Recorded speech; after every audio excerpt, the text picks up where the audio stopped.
Okay, there we go. What's going on, everyone? Goddrifter here, and welcome back to another Grand Theft Auto Online live stream. This is live stream number 4, and today we're just gonna do some everyday stuff. So things such as um, well, drive around and see. I can talk about a couple of topics for the entirety of the live stream. So there's that.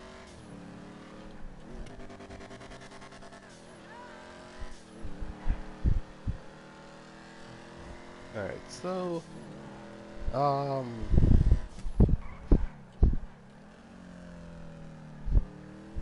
like this. It's not gonna be, so most likely I feel, episode A, we're gonna live stream. So I do gonna feel bad for the PS2 and Xbox 360 users that actually has GTA, because, they're shutting down the servers, which at this point is legit, like, full of modders and hackers and stuff.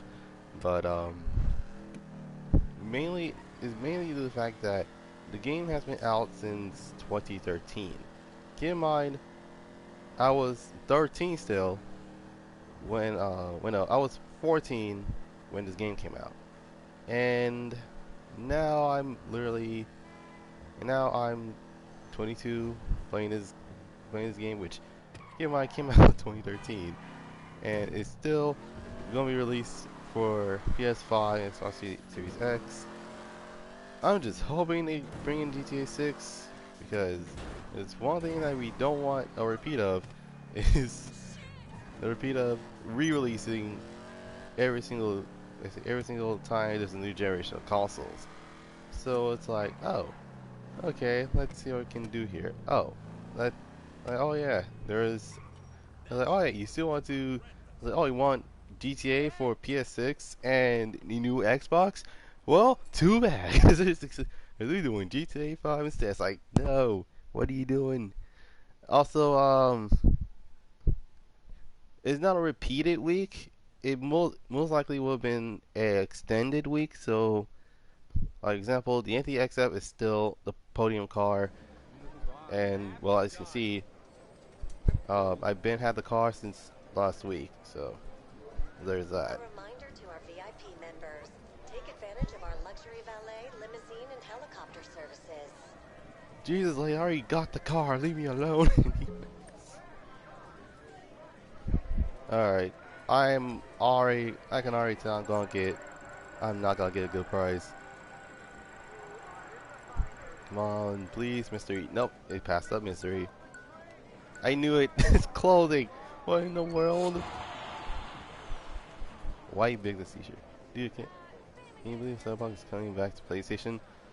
I'm okay. So there is I see. I already know how controversial that game is, especially when it comes to is it bad all over again.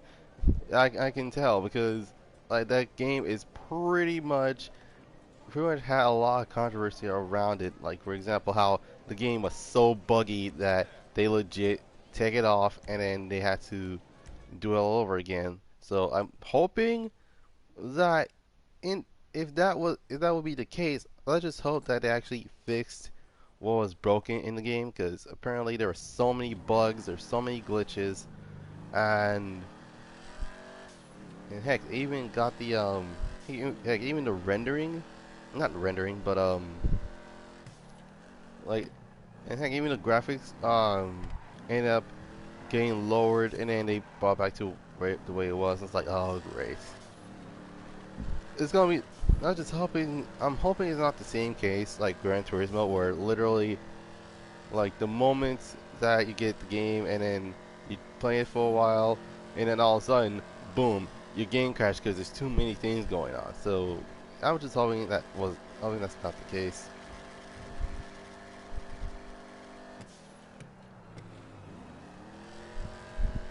But I am glad that Cyberpunk is coming back, but I'm just here's the thing.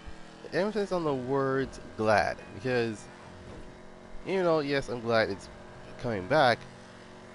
I'm hopefully I very hopeful that they actually fix what's broken, because, like I said, it was broken from the start.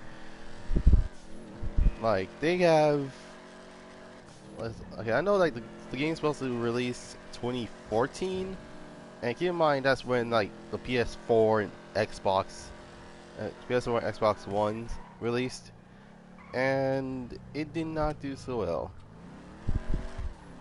And yeah, it was one of those cases where it's like, okay, are you sure this is gonna be fixed? Yeah, it's totally gonna be fixed. And then, well, back in, I think the game released 2019, 2020, and it has all sorts of problems. One of which was the game has so many problems. Yeah, it has so many problems. Like, for example, the glitches, the bugs, the the downgrade of graphics, and like, goodness, especially when it comes to like, because I don't know what happened to the game after that. It's like, oh my god, I cannot believe it. Well then, um, but yeah, hopefully, if okay, I know. Okay, so if Cyberpunk is coming back, I'm hoping there's more character customization. Like, for example, like in terms of soul. Okay, so this is gonna be like notes from any game with character creation. Take Soul Calibur for example. Um, before, let's see, like the first Soul Calibur game that actually has character creation was Calibur 3, and that's only for the PS2. You couldn't modify the body any way, shape, or form. But in Soul Calibur 4, you're able to do that, but it's in form of a it's form of a graphs card, not graphs card, a graphs chart. Um, basically, you know how like it needs to be heat, where it's like, okay, so there's race, drift, on road, off road. It was kind of like that, but the difference is that it's like it's like muscle, um, muscle, no muscle, um, thin and thick. That's basically what it was. And then both Scholar 5 and Scholar 6 actually gave us the ability to actually modify the body any way, shape, or form via slider. Um, what else is there? Um,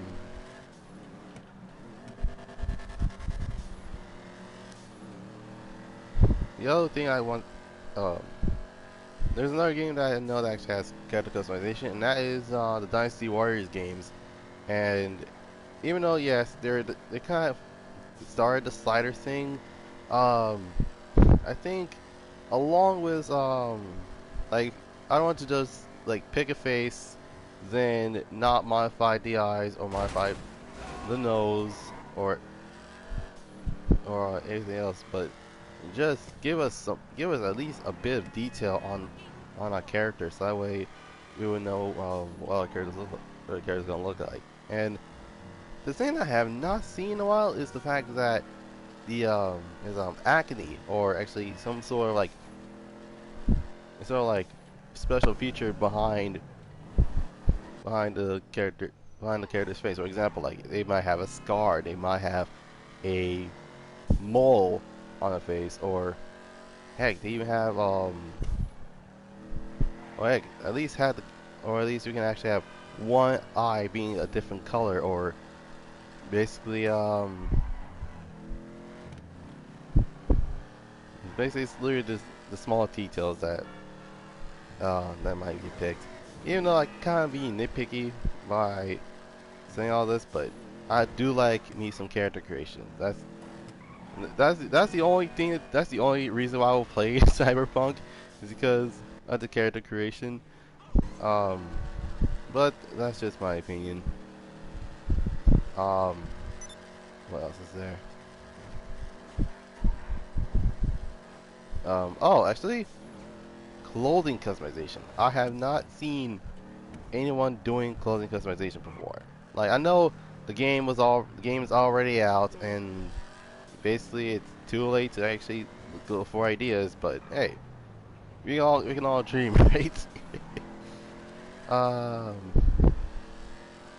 yeah, it's one of those cases where it's like, okay, how do we actually deal with Cyberpunk? Because I think some people got lucky that none of the bugs or glitches actually happened to them. But for most people, there was glitches, there was crashing, and heck, even the bugs that actually rendered the game useless. So, yeah, there's one of those cases. Okay, I've pretty much been driving around for at least 10 minutes. Hmm.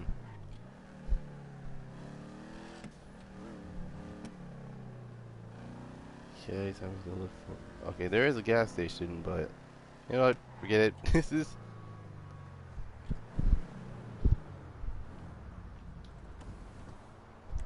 Good thing it's not Midnight Club, because literally going to the Midnight Club meaning two things. Either you try to go for a shortcut, but you end up hitting the gas pumps and boom goes the dynamite, or it's gonna be like Midnight Club LA where you go into the gas station and boom. Do you want to repair your car or you want nitrous? Pick one or the other. You need something, huh? One of your rides? Ah, Let me know. man. Okay, what else is there? Um, well, yeah, it's actually, well, yeah, I do like character creations in games. It's just that with Cyberpunk, it's literally an understatement. I'll get there as soon as I can. Because what most I'll people get back realize is talking. like, oh, okay, this is an interesting, it's like, okay, this is an interesting character customization. Like, most people would know about that. Anyway,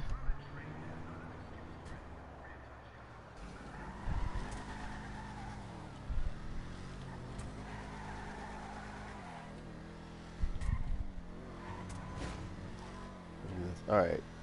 So, for those that are wondering, if I've watched any E3, let's see, yeah, if I watched any other E3 conferences, yes, I did, and I have not seen anything from Sony, so I'm guessing they're not having any games coming out, which is kind of worrying, but as always, next year. But Forza Horizon 5, a game that I did not realize that they can actually they can do so much. But the big question is, are we, are you gonna finally get window stickers? Because at this point, most of us wanted to get some window stickers for our cars.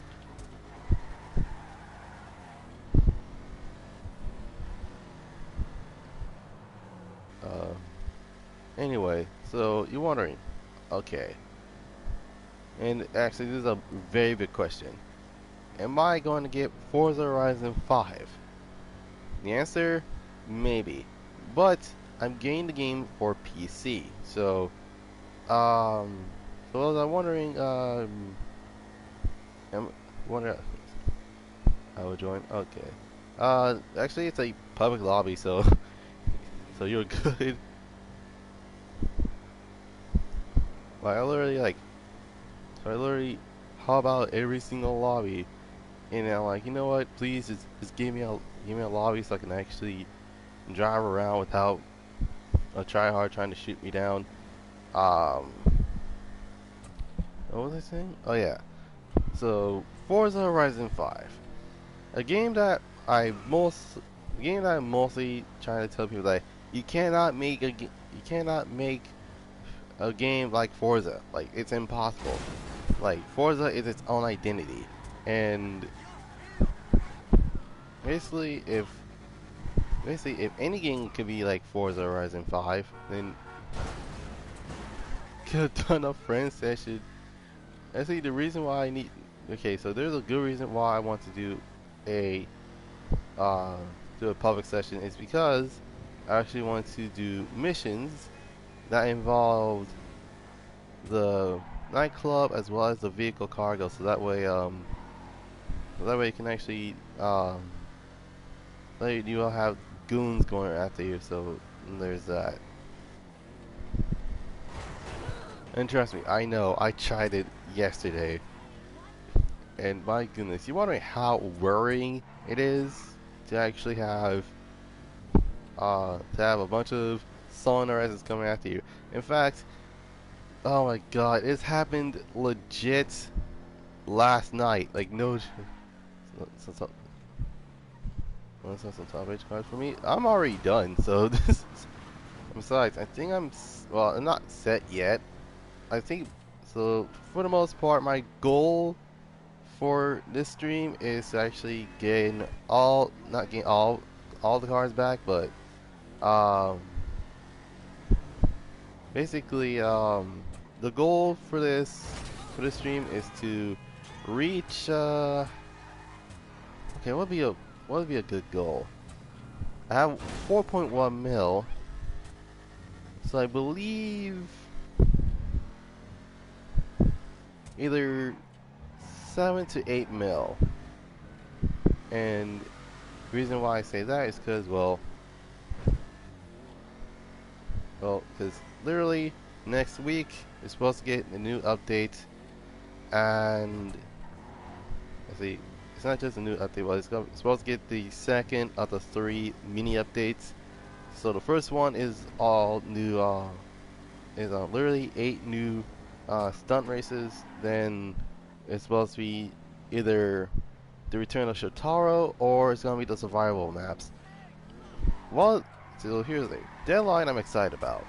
The survival, on the other hand, it's an entirely different story. Because the thing is, I do not like survival, like at all. In fact, I'm pretty sure. What's wrong with her now? Just make that money. You make that money in 1 minute, 20 mil before. Should be running better than ever.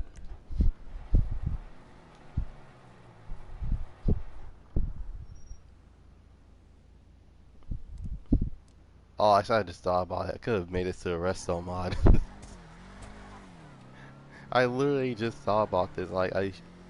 It's like, man, I should have made this to a resto mod. But yeah, in terms of E3, in terms of E3, the games I'm excited about, um, basically it's Forza Horizon 5. But here's the thing. No way, I forgot your PSN.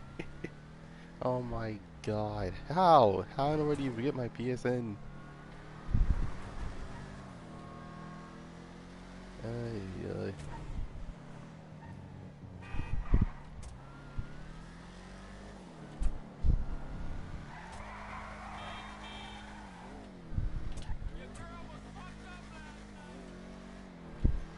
Ay, ay. Actually, you know what, if you missed my The Crew 2 live stream, is you wondering why, like, oh no, no, no, and then keep saying, okay, whoever made that, I feel stay nasty. Like, when X1320. Like I said, I'm in a I'm in a public session. It says it right there. For God's sake. Alright.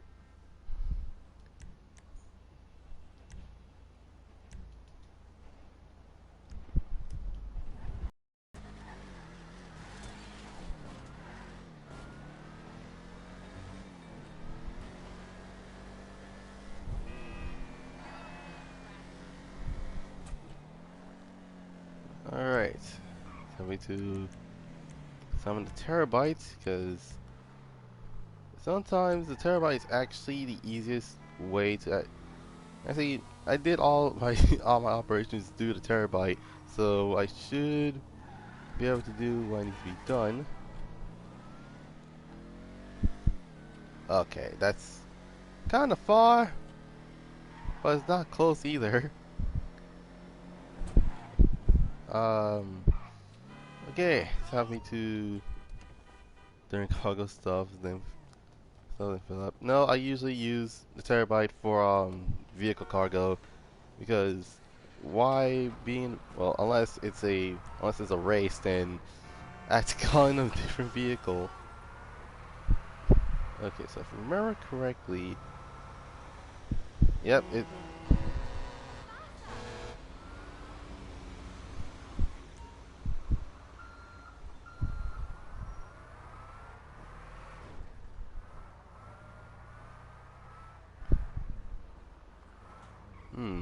Wait, I just thought about this.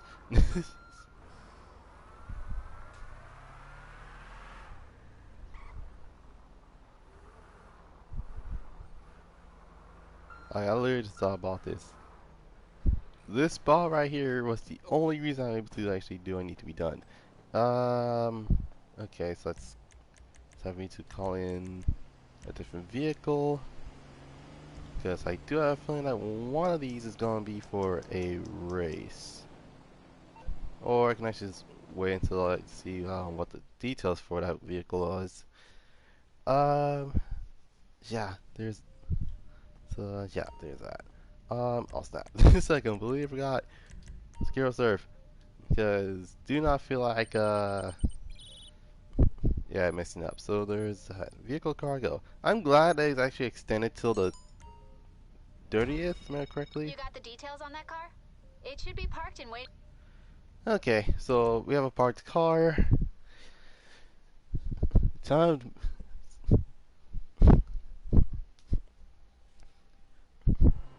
My goodness, I might as well call myself Repo Drifter because I keep repossessing these cars. Ay, What you need, boss? Some wheels? I can bring them around. let's see. Everyone, no. Entity, no. I need a regular car. That's all bikes.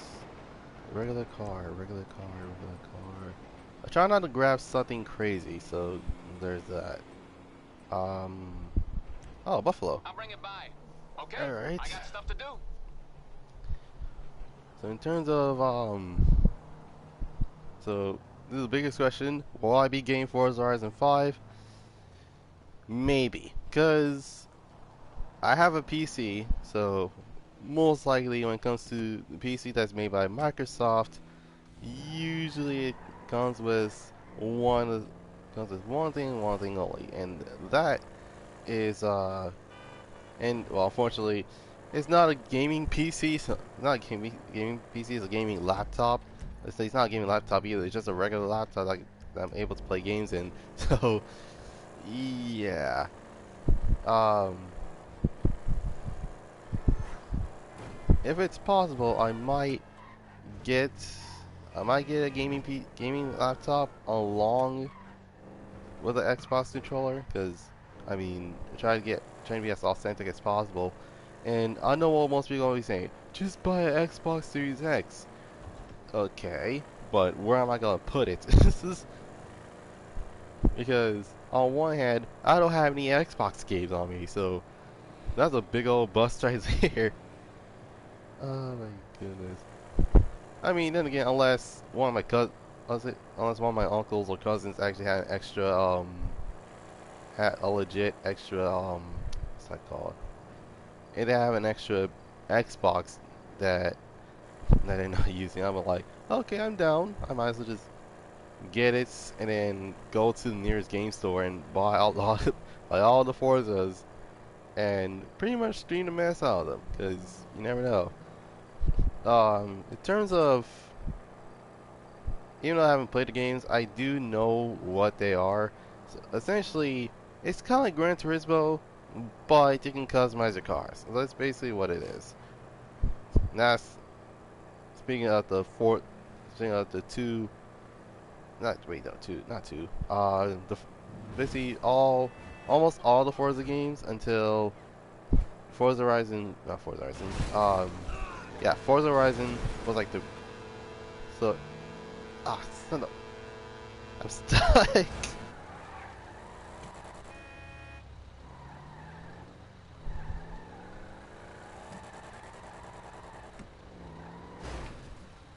What in the world?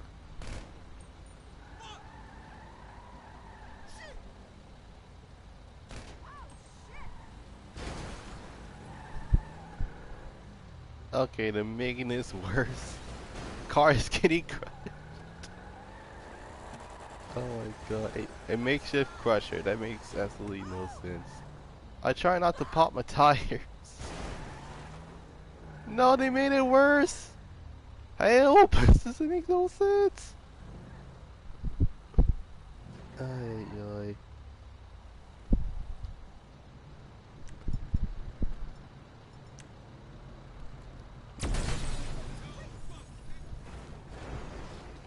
Ay, ay. Finally, I'm able to get out of... Okay. First of all, I hit the up and analyzer, and what do I get? I get a bunch of people trying to get out of the way. Alright. Oh, god dang it. I am not trying to Aston Martin my own car. Get the heck back, Andy. Ay, ay. Oh, not another one. Oh, I got a phone call. Give me a moment.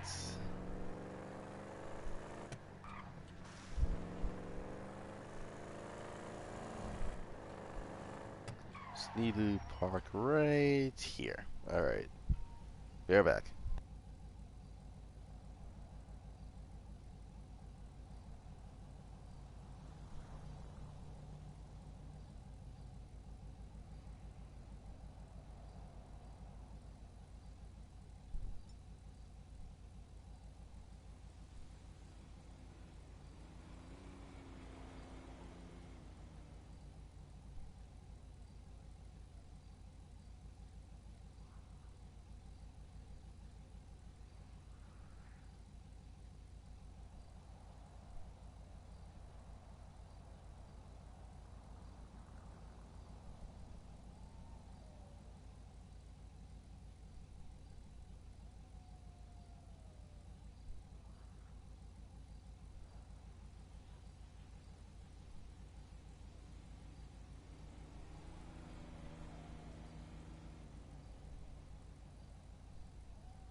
cavaleus.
And that car is securely warehoused.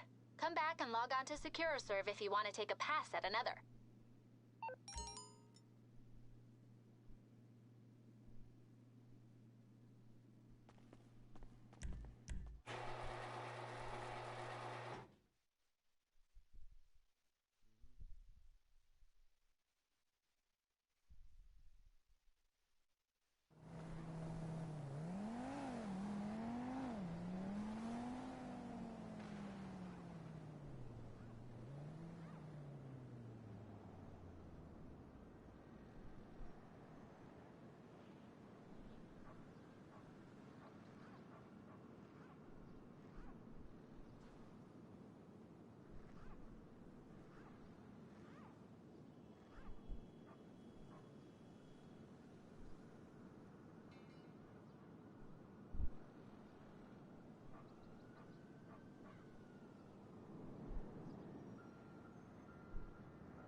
we doing today?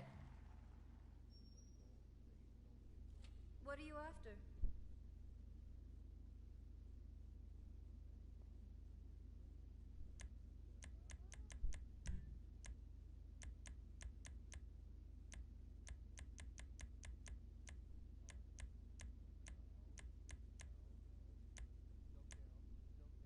Whatever you desire. Technology and budget permitting.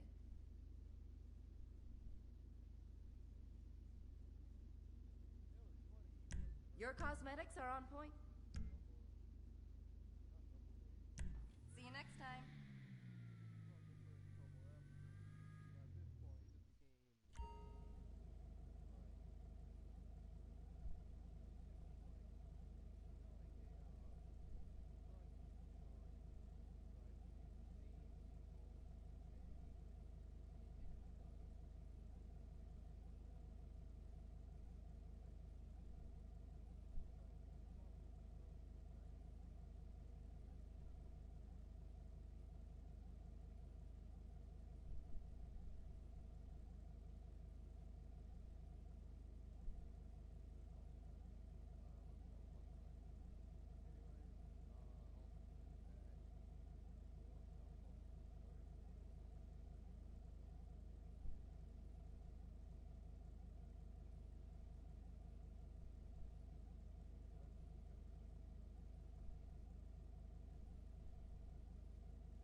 Alright, I'm back. I apologize. Um, sorry, that phone call actually took me more than an hour, so not more than an hour, it's like around 48 minutes. But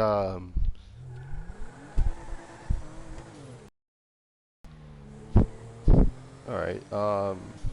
Now usually I don't talk about racing. Talk about racing. Okay, wait. No, actually, I was still like talking about certain topics. So literally, will I be getting Forza Horizon 5?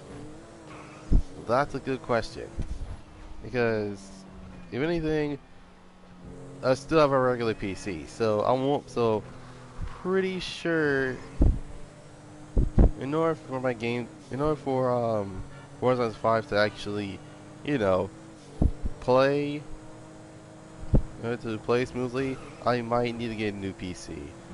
Uh, hopefully, it's a game. Hopefully, because I know that gaming PCs these days are ridiculously expensive. But what I actually want to get is a gaming laptop, not a gaming PC. So, for the most part, playing, uh, playing the gaming laptop should be fine. Um, but the thing is, before we get, before we go to Forza Horizon 5, I want to go in. I want to go into a journey where, um, I actually legit want to go to a journey where very heavy and literally, I go in and play and stream the Forza games on PC. So literally, Forza Horizon 3, Forza Horizon 4, and Forza Horizon 5. Let's see. No, let's see. First, it will be Forza Horizon 3 because that's when it's like the first Forza Horizon that's not in Details should be with you on this. what was I saying? Oh yeah. So literally, when it comes to that, when it comes to Forza Horizon 3, I want to do.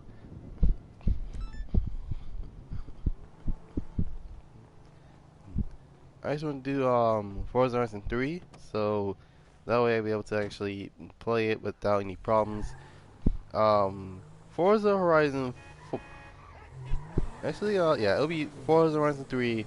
So if I could, I could, but um, for now, um, my regular old computer, aka my laptop, is not capable of playing, um, actually, playing any game. In fact, pretty sure it's not capable of playing anything that's, um, let's see, basically any racing game that is for the Xbox One or Xbox Series X. So I do have two options. I can actually either get Forza Horizon, let's see, all Forza Horizon. So basically Forza Horizon 3, 4, and 5 on the Xbox Series X, since that game is, since that game, since that since in terms of since Xbox Series X actually has a not an extra wait no it actually has what's that called, it has backwards compatibility, so there's that. um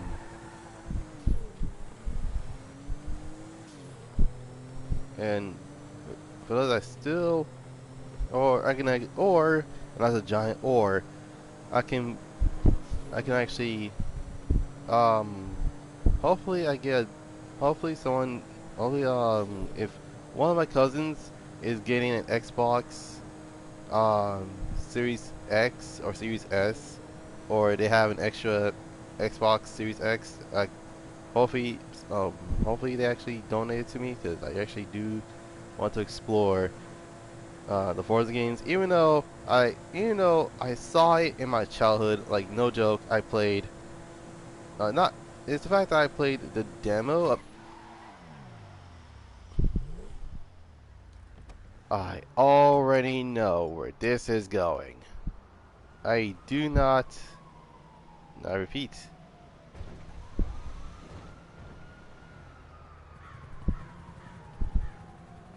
Yeah. I hate it. I hate this one more than the actual.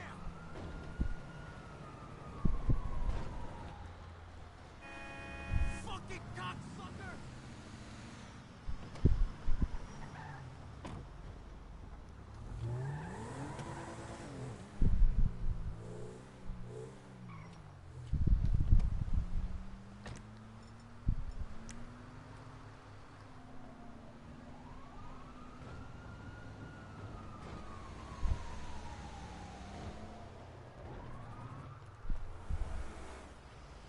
My freaking god, how far is it? I do not want to trigger the cop chase.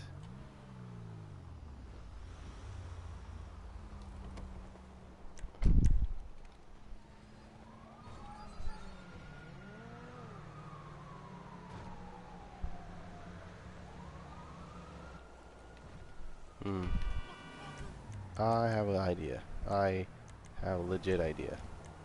Style. I need Lieutenant Destroyer. So there's that. Accessories. Time to activate.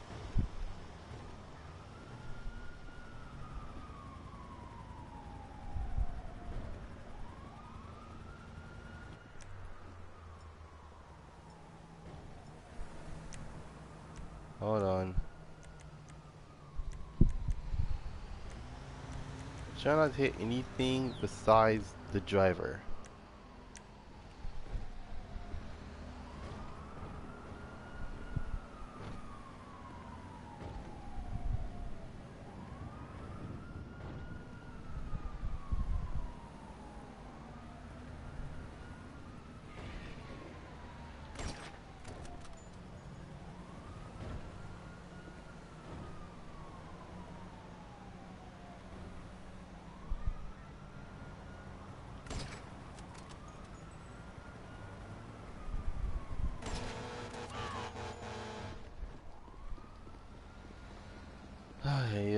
Well, looks like I had to do it the old-fashioned way.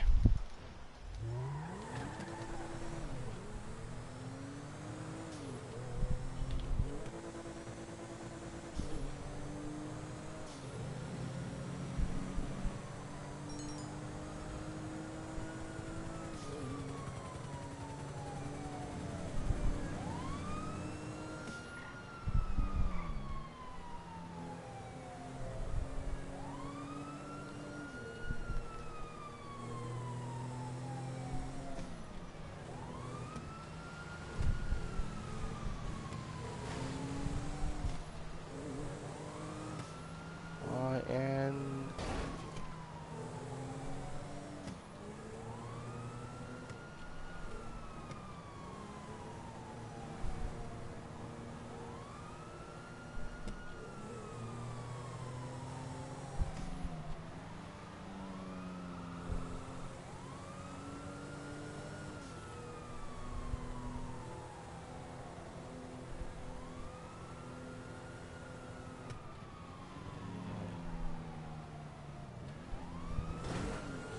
oh, son of a gun.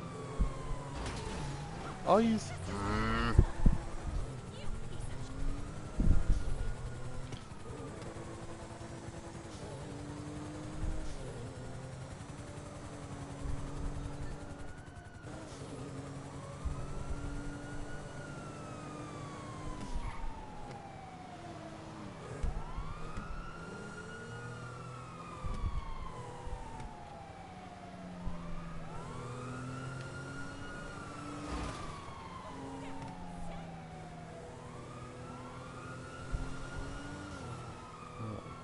This is getting out.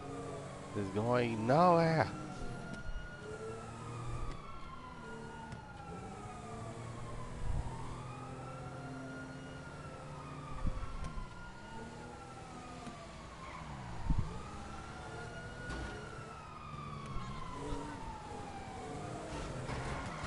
What are you targeting me for?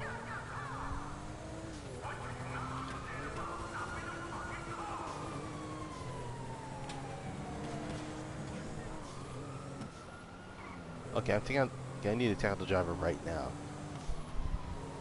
On.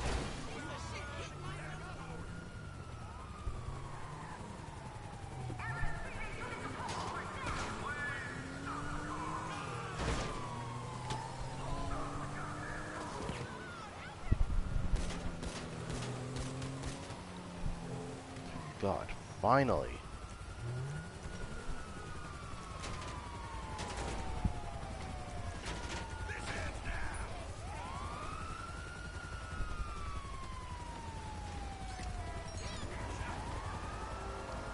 $2,000. My goodness.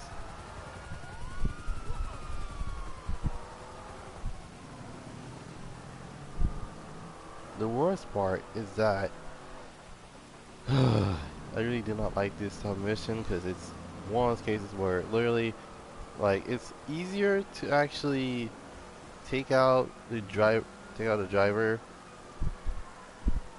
when you actually where you're actually in front of the car than in the back of the car. Because in the front of the car, that means there's gonna be some problems.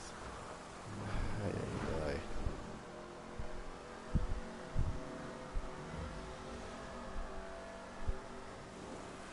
ay. In fact, these type of cars are pretty much difficult to shoot out. What was I saying? Oh yeah, so basically it'll be Forza Horizon 3 first, and then there is gonna be a bunch of live streams on that. Then Forza Horizon 4, and then it'll be until like Forza Horizon 5 comes out for PC, so that way I can actually play the game on PC. And I believe it's I believe it's crossplay. So literally, it's like they give you like a choice of playing the Xbox Series X version or the Xbox One version. So um,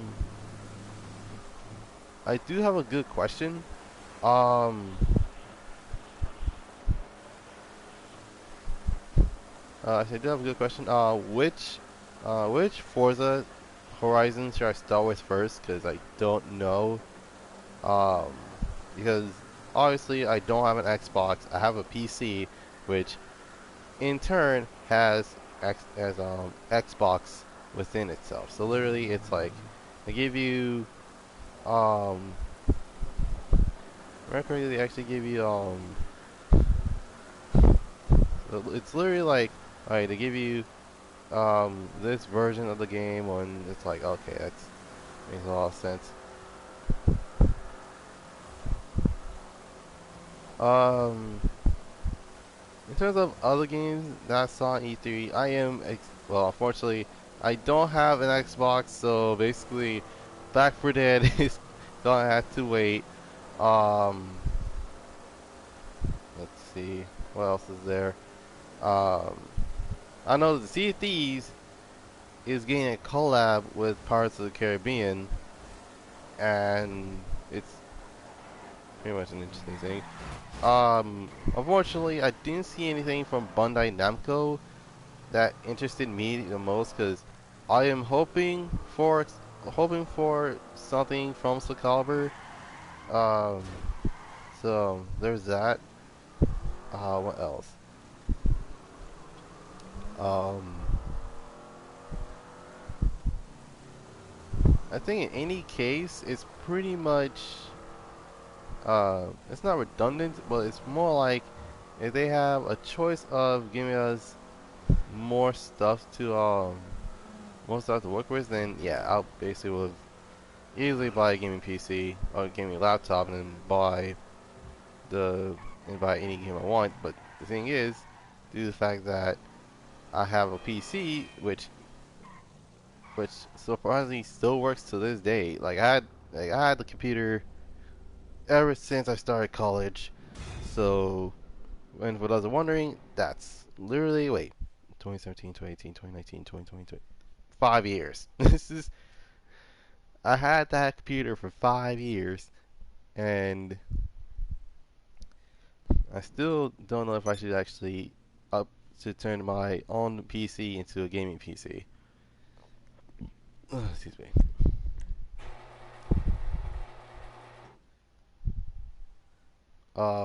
What else is there? In terms of why I want to actually, why I wanted a game PC, it's so I can And actually that car stream is my secure. games. So basically, if the game is exclusive to Xbox and I can't play on PC, if I can't play on Xbox, then I'm probably gonna play on PC. Or I can actually just hoping that hoping that one of my relatives call me and ask me to ask me if I want a new game system, and it's like, oh, okay, they gave me an Xbox Series S, and then it's like, You need some, okay, I huh? don't have When you arrive, games for it, let so me know. what else should I should I get? Ay, ay. But anyway, the I'll get game there as seems soon as I can. promising. Like, I can tell you that the game seems promising.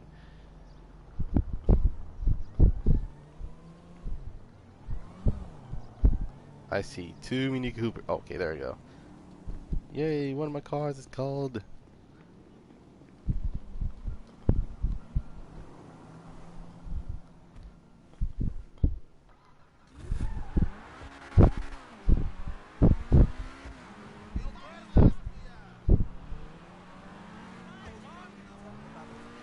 I just thought about this. I could have just painted this car white and then put had gold accents on the car. That would be interesting.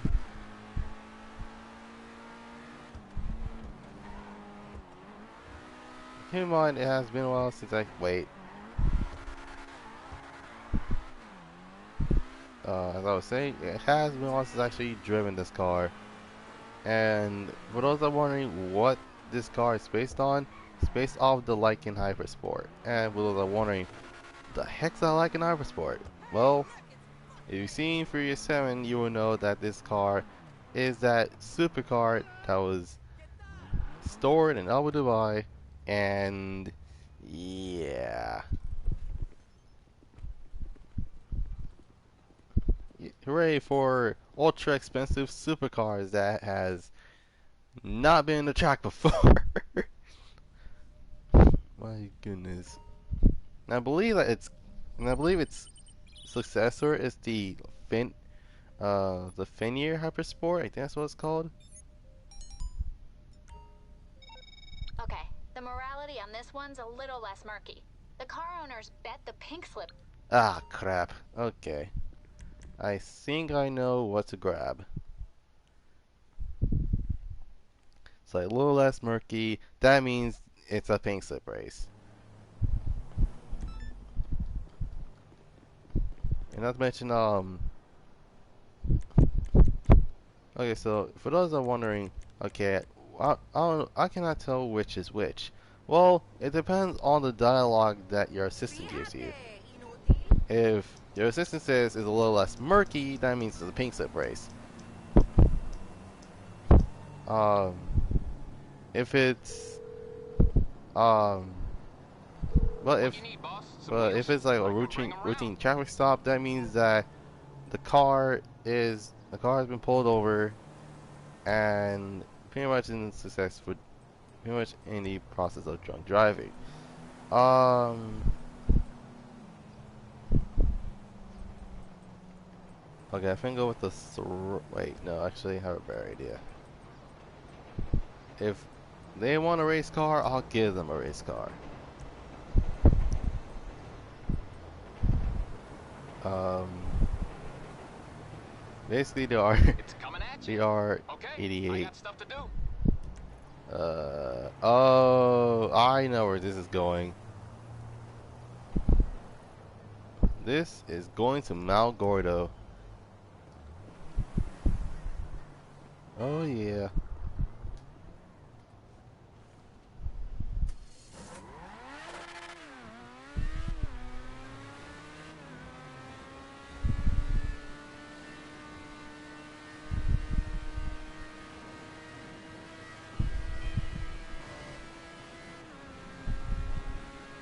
Go to the race starting line.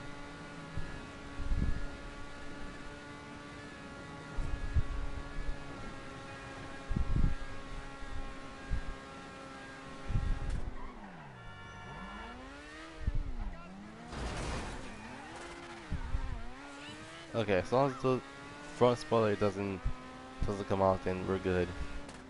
You're wondering, okay, that's a weird way of saying it. Like, why would you not want the front spoiler to go off? Well, in the R88's case, it has a tendency. Well, usually when it loses a front spoiler, it has a tendency to do wheelies.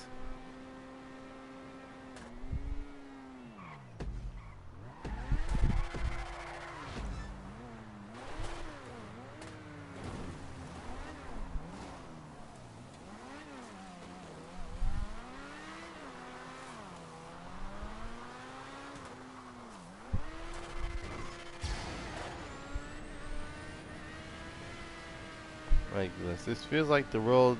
It feels like the world circuit, or let's say the U.S. formula in Burnout 3. Ridiculously fast, but it's really hard to. Well, let's say it's fast, but it's really hard to control.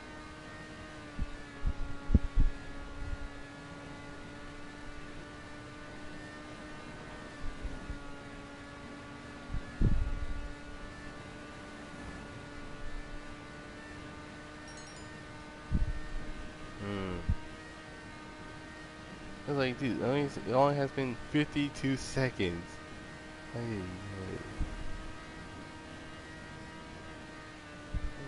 Users like, okay. If you're saying that your time's unbeatable, how come every single person in the entire game able to beat it so easily? My goodness.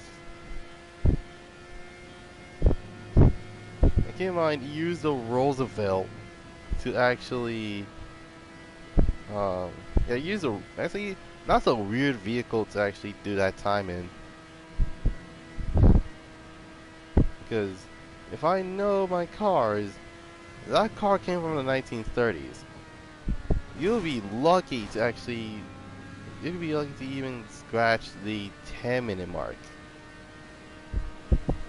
And for those that are wondering, okay, why does that matter? Because, okay, take a look at the vehicle. All right, it's a Roosevelt Valor. All right, keep in mind the car is based on the 1930s Cadillac that Al Capone owned during the 1930s. But that's the thing, it's a 1930s Cadillac. They are not meant to be fast.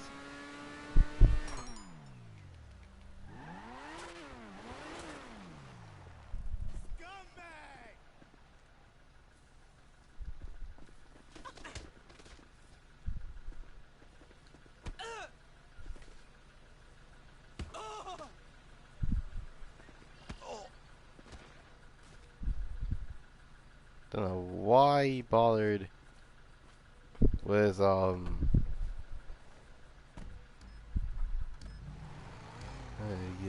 keep in mind that it's easy to beat a time when you have a vehicle that is fast. This, on the other hand, is a 1930s Cadillac, and he did a time of 3:03, basically 3 minutes and 30 seconds.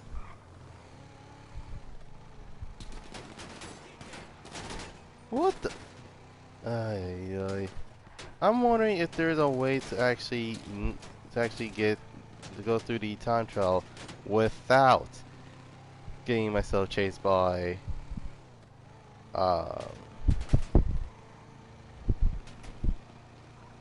it's like, yeah, I'm wondering if there's like a way to actually not get any not getting pursuers while getting the car when you do the time trial. Because when it comes to this, oh, I see. Here's another one. This guy is driving. This guy is driving. He's on an enthusiast circuit, and it's like, okay, cool. So it's okay, so he's on the track.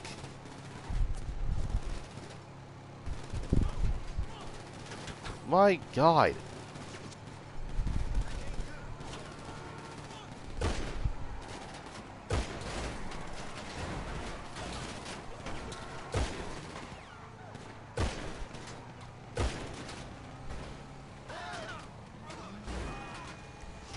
God, that's annoying.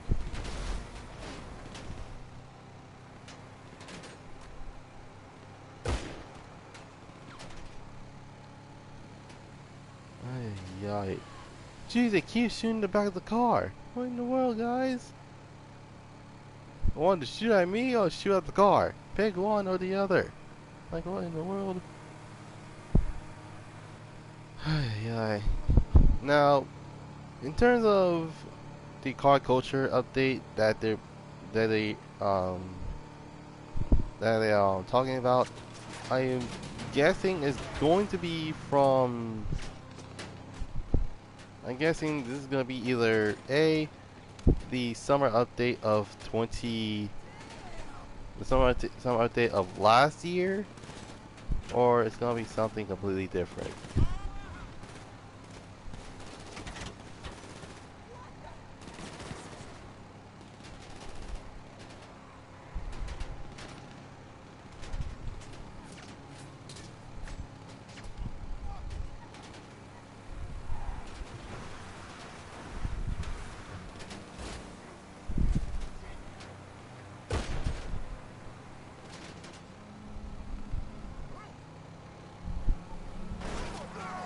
My God.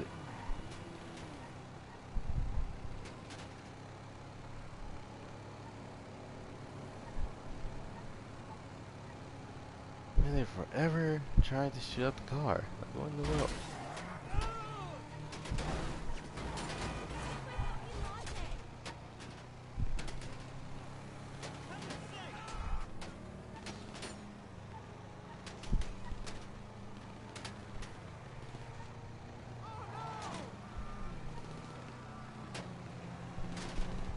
Are they still? They're still chasing me. Well then.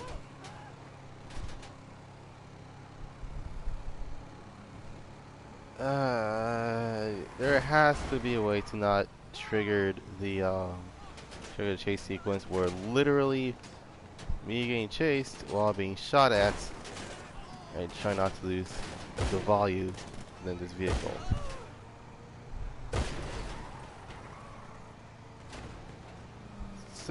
Seriously, could they not? Ay, 22 grand? Ah, come on.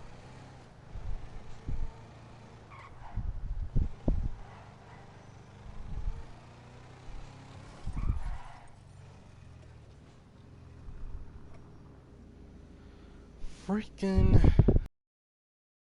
Ay.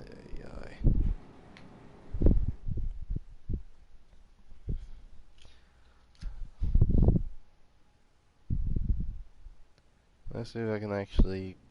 Okay, there we go.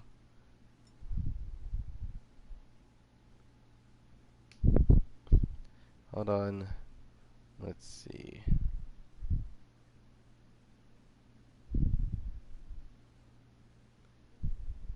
TA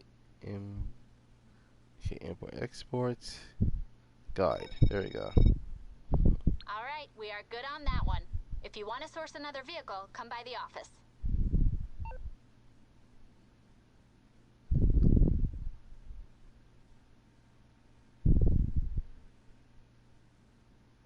Hmm.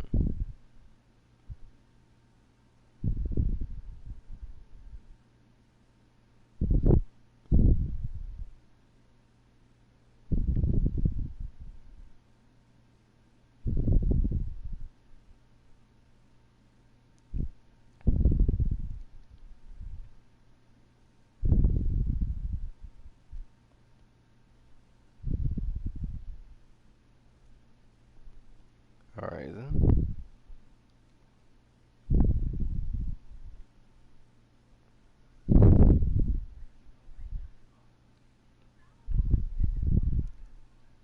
Hmm.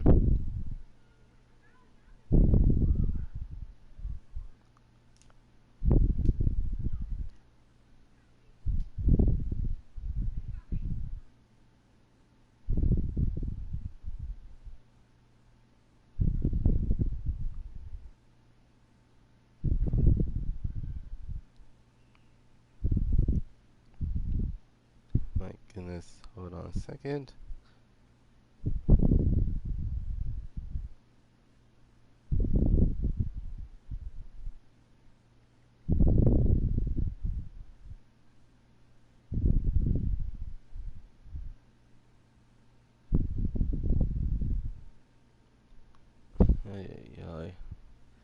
cannot believe this.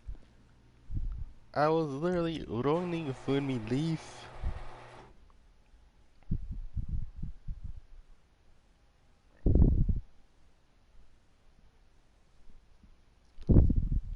Excuse me.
Alright.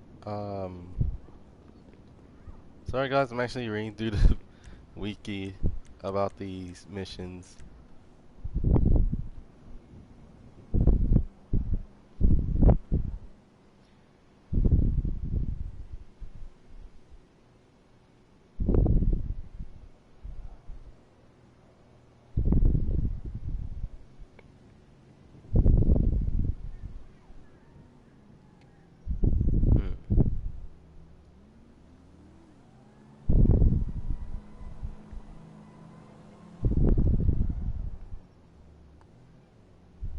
Alright.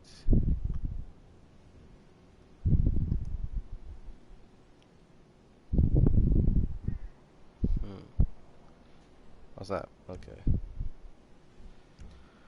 Alright. It's time for me to oh,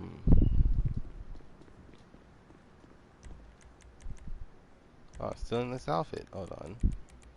Let's see. Low Life 2.0. There we go. Alright.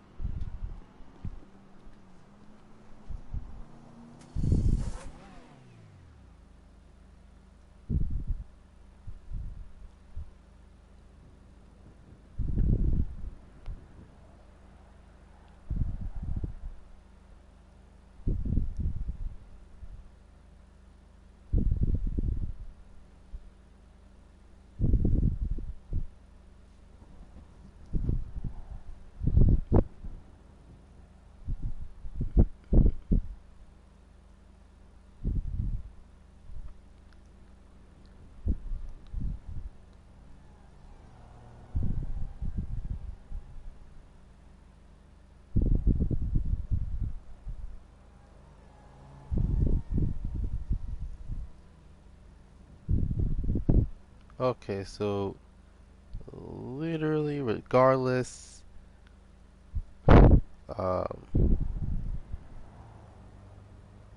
so regardless of doing the missions, it's like, oh, okay, that makes no sense.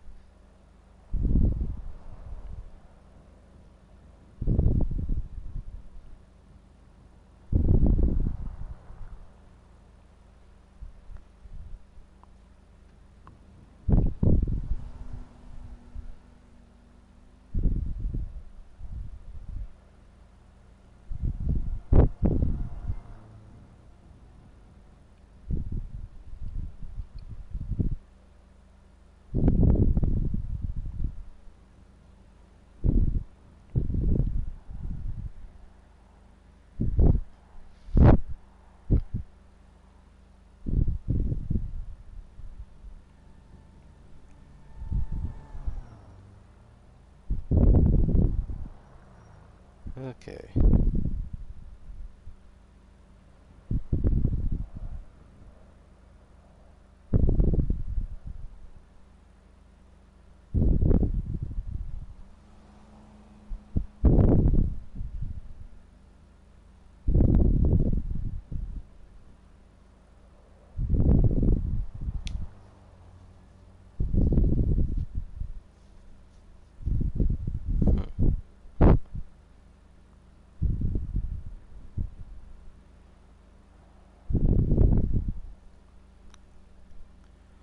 Alright, it's time for me to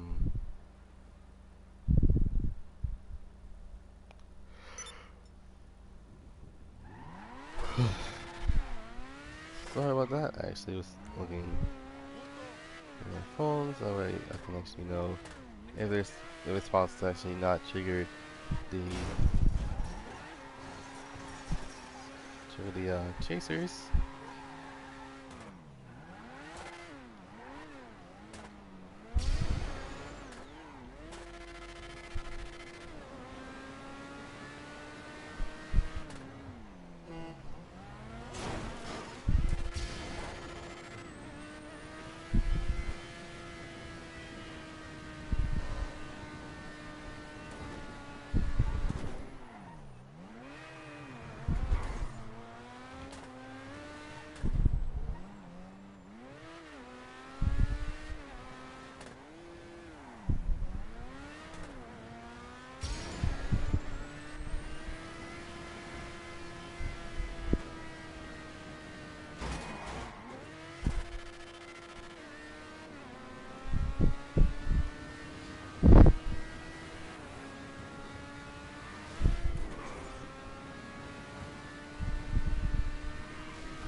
My goodness. Alright.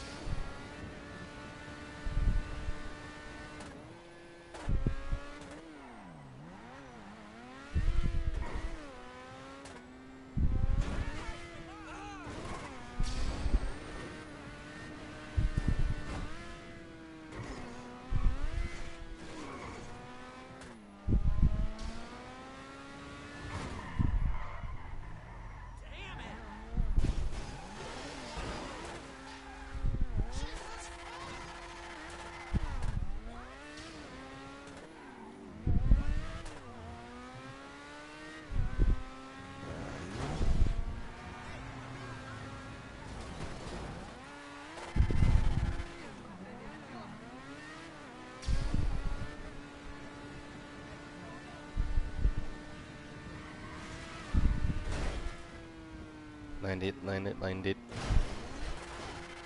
Okay, didn't land it, but I'm good. Okay, so good. Alright then.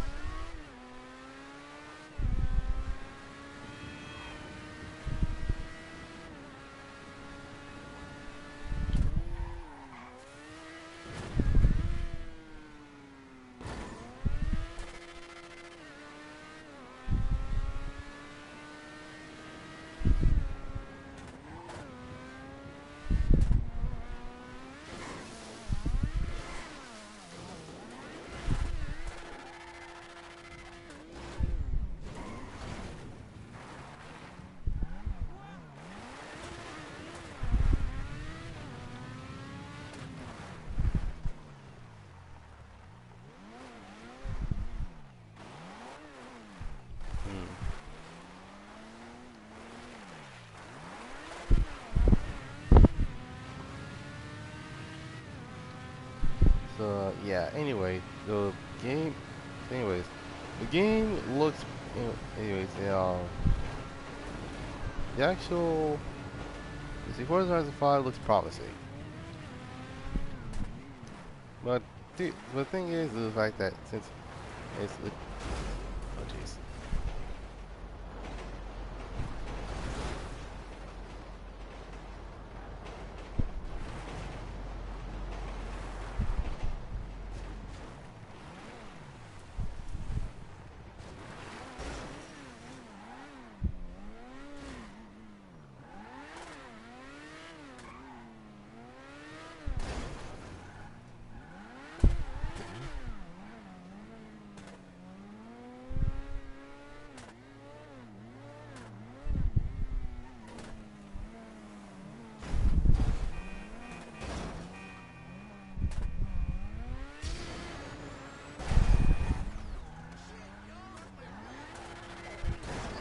Audi purse. Okay.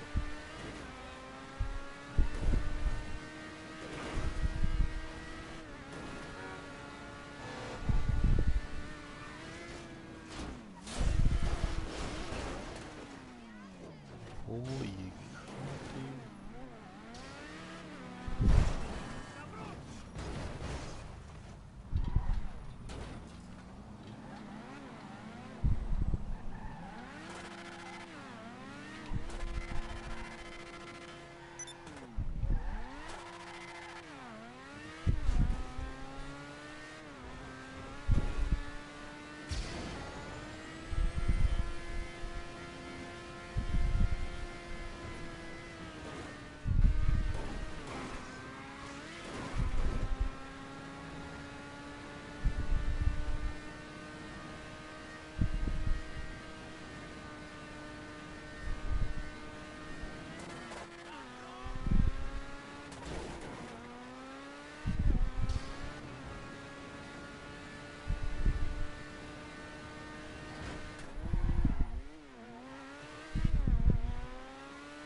Oh yeah.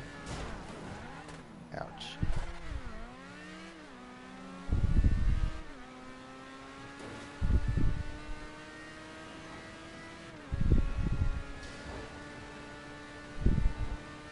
But my goodness. Um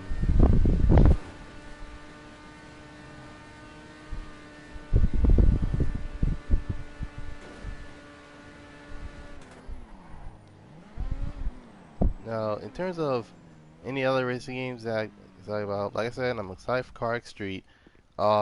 Need for Speed, I believe, I as I do believe, another year should have. I see, yeah, another year, it should be able to actually get its roots back together.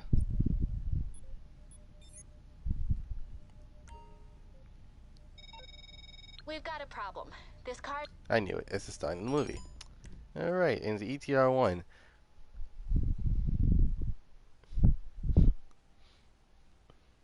The heck was that? Didn't I sold that one before? Shit stomper!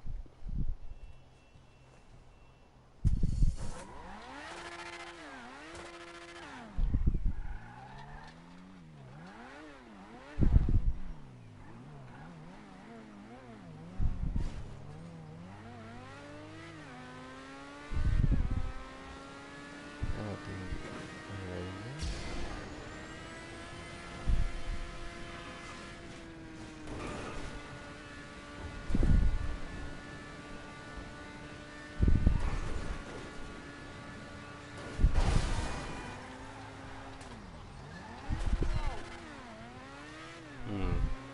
Wait, I think I have a better idea.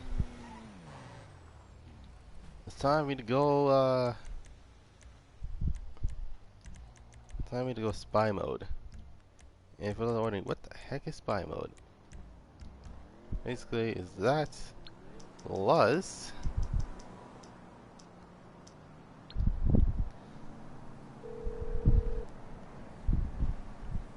What you need, boss? Some wheels? I can bring them round.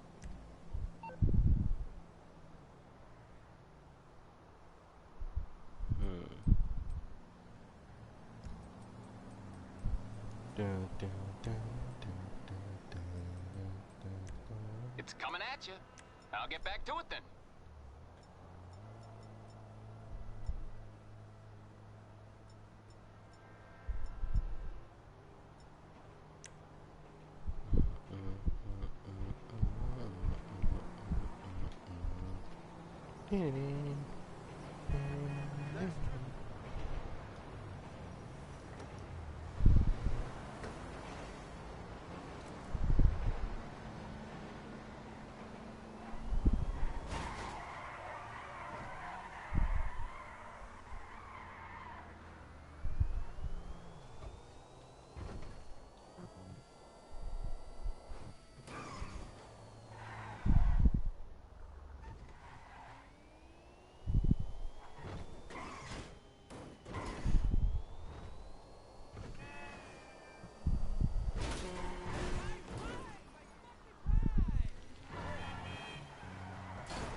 My goodness, I haven't driven this car in a while, and I think this is the reason why a lot of people literally just turn off their taillights at night.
I have an idea.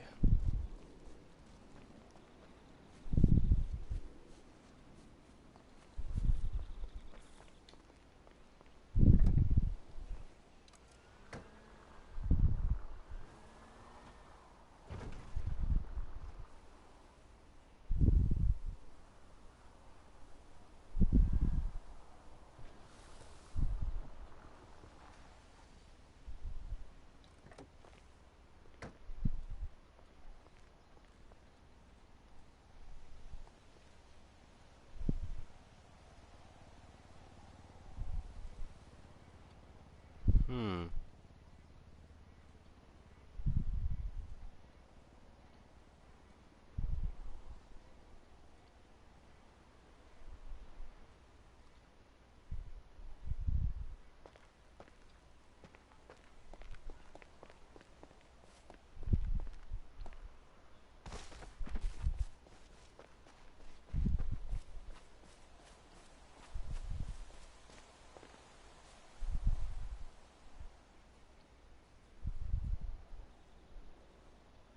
Hopefully, don't get caught.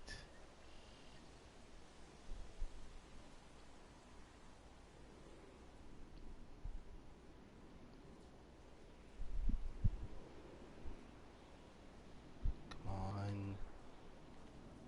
Okay.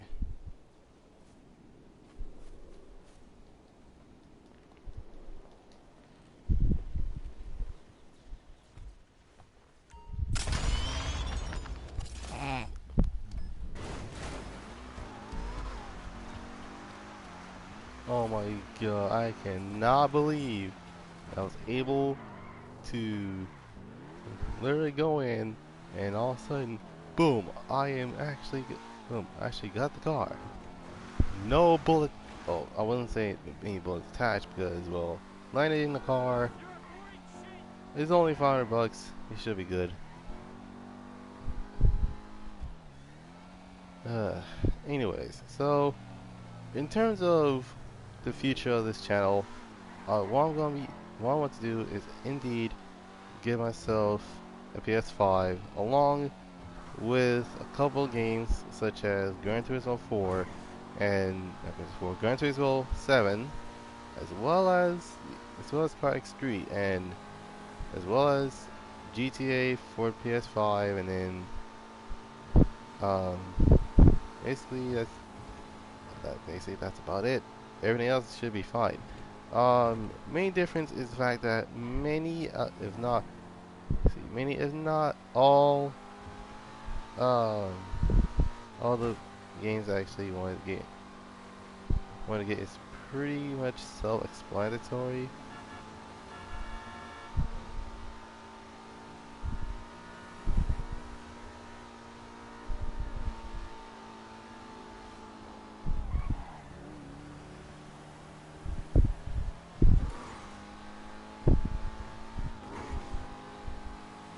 My goodness, they did not see that coming, like at all.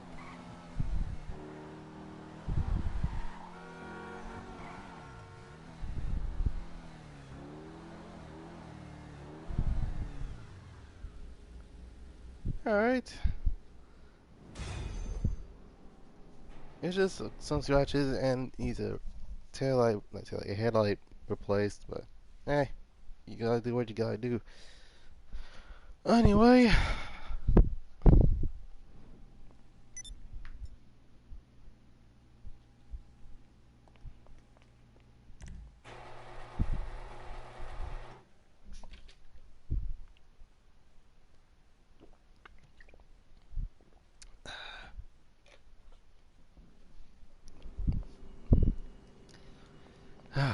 nothing beats good Okay, old that's on the books. unsweetened tea.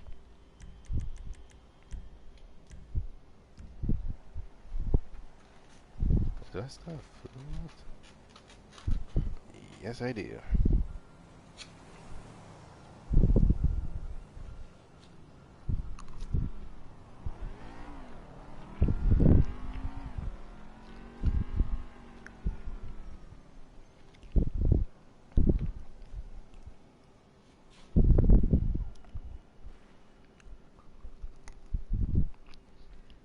Hmm.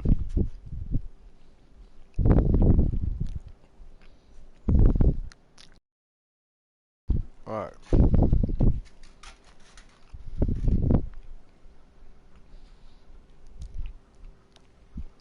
Hey, my car's back. Nice. Okay. Hmm.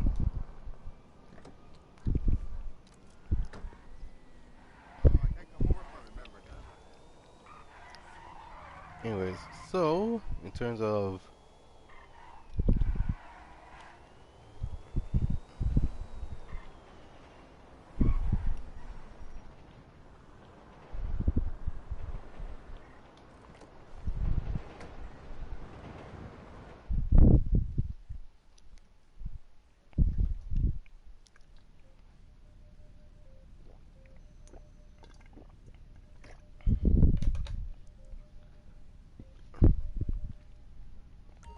sorry guys, I'm drinking tea. It's not alcoholic. We're good. This is 40 seconds. Um. Hmm.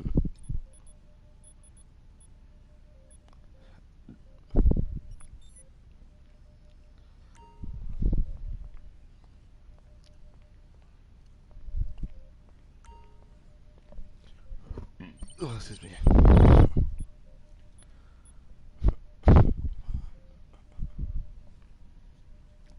Now,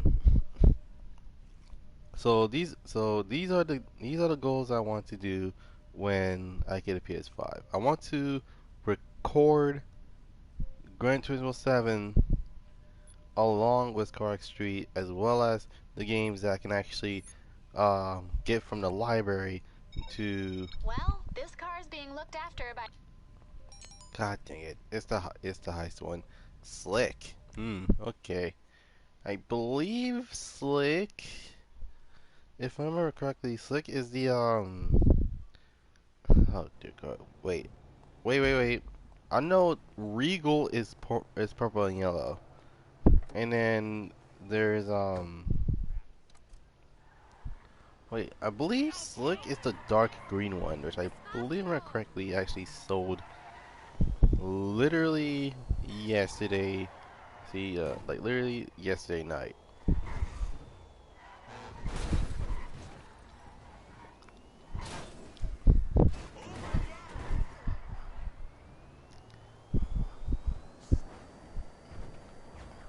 In fact, this is only the last vehicle that I'm going to be storing. Then um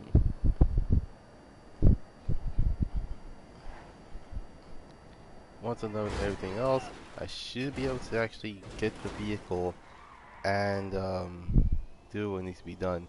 Because the last thing I want to do is drop in the vehicle for no reason, and I just realized I don't have stacks of armors on me. God dang it. But it's actually really unfortunate to the fact that the armor just don't want to be stored for some reason. Weapons I understand, but armor? What the heck? I have not seen I have not seen people being limited by armor of all things. And yeah, actually in fact that's what that blue gauge is for.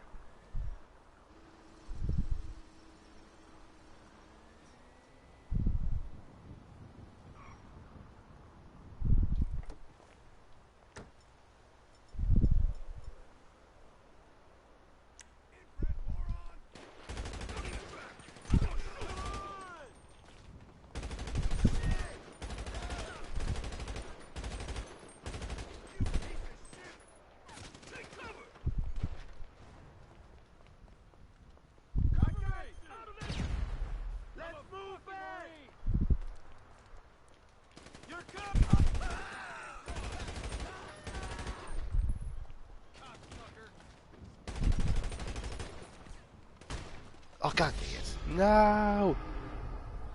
Got to call. Oh my god, I've got to put my car back in storage. No, you serious? I need it. I need it. Oh my god.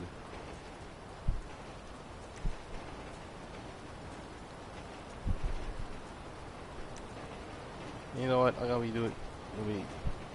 It's gonna be a gunfight that experience. It's so funny that you wonder why is this not an idea that most people want to use.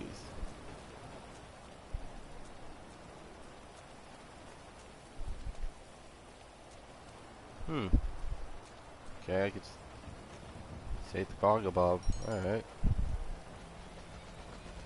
Okay.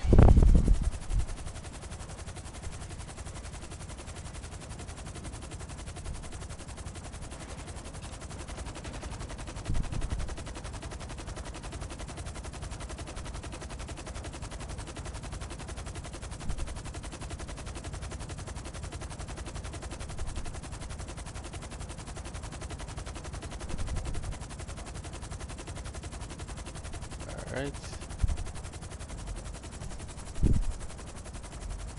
Okay. Okay, actually it's pretty helpful to the fact that the vehicle that is right next to is in the island. So fortunately it's not that far. It's around I believe it's Mount Gordo.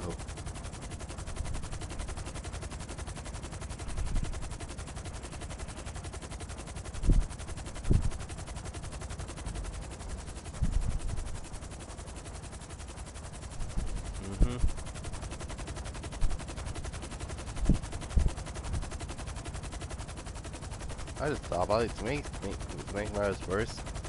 Um, there's legit a literal thunderstorm. Well, actually, it's raining, but then again, who knows what could possibly go wrong?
Okay, I think a better option would have been to heavy weapon,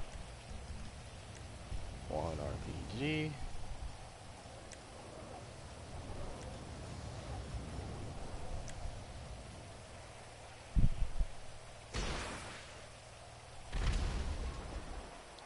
And it's sinking.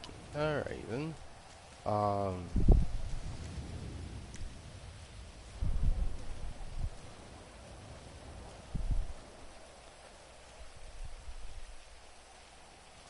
Okay, I believe the second one is actually where the actual car is being stored at.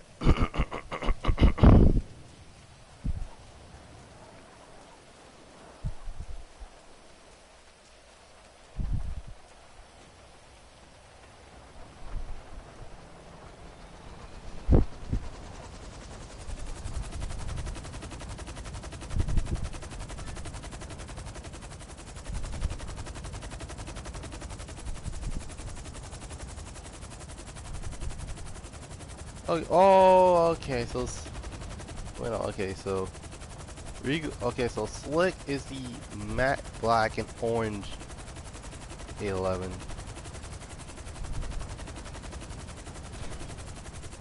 So what?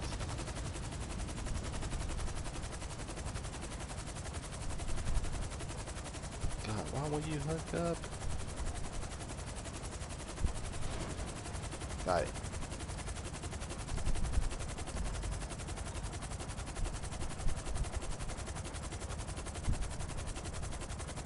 Onward.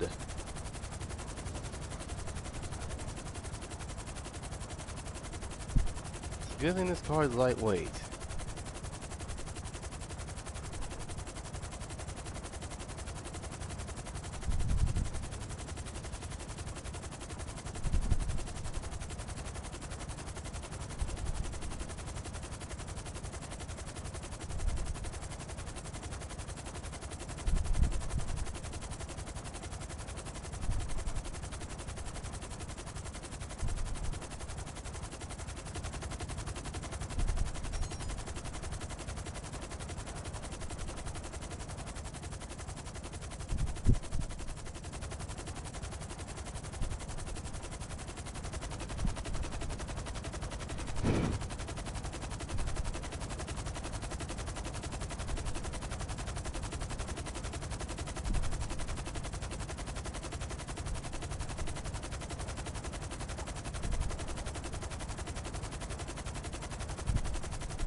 Crap, crap, crap, crap, crap. Go, go, go, go, go, go.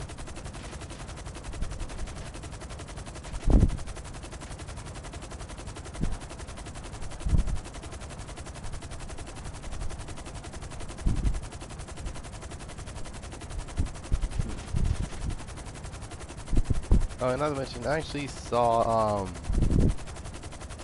actually I did play the demo for Scarlet Nexus. My goodness, that is some good gameplay for a game that's coming out. I believe it's around either July or August.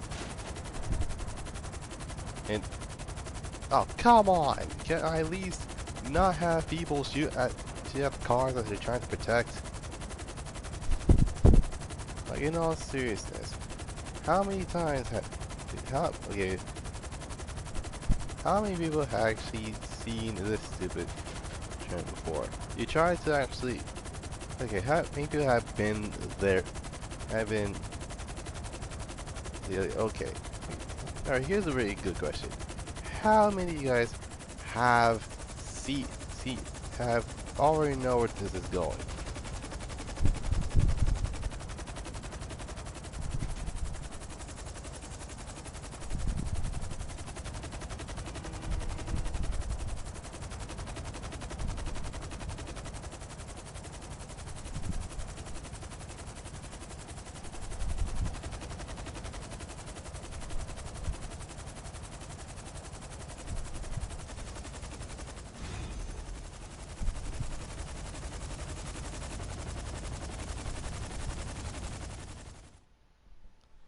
My God, I can't not believe this.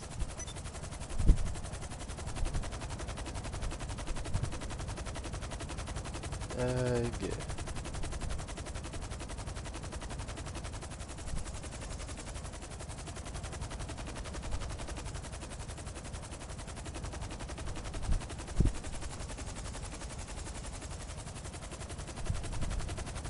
Alright, I need to get my car before I do anything else. Okay, that's on the books at your warehouse. You've got to use the SecuroServe terminal at the office if you want to go after another one. I used the terabyte for that mess. Hold on.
Okay, okay. Last vehicles, how I can actually.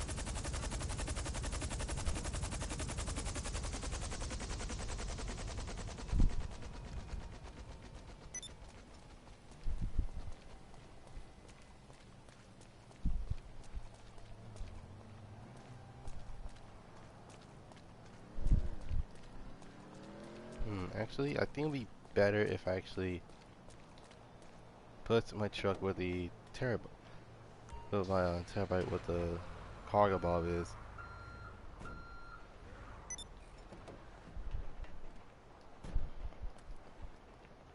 Hmm.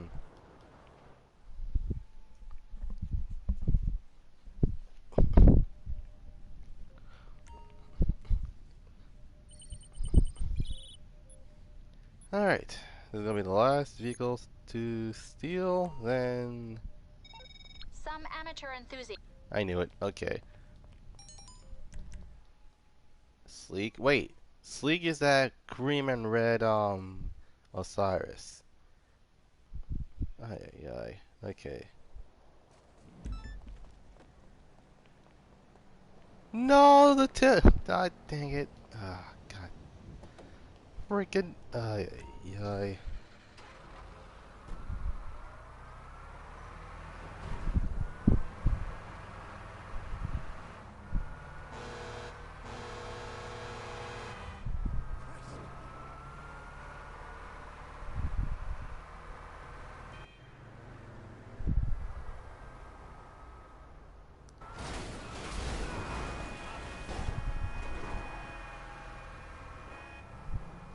Heck, so many Chrysler, not Chrysler, so many Ford, not Ford, so many Lincoln Town cars. God damn it. I knew it. It's that. It's legit that second. All right.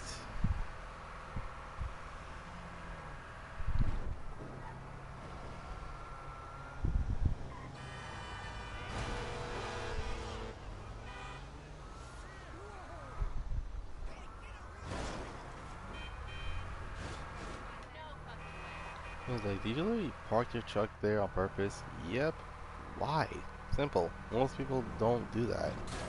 They literally just shoot the driver and,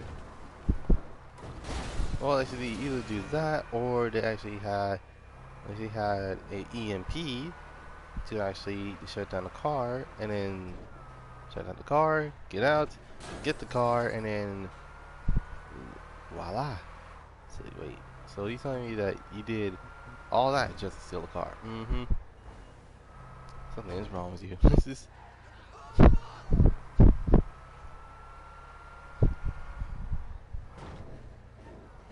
how big is? So what?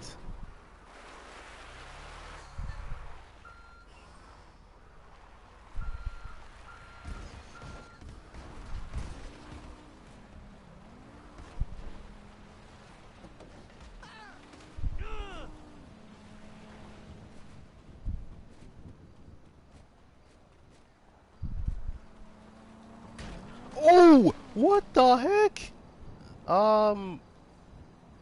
Ow.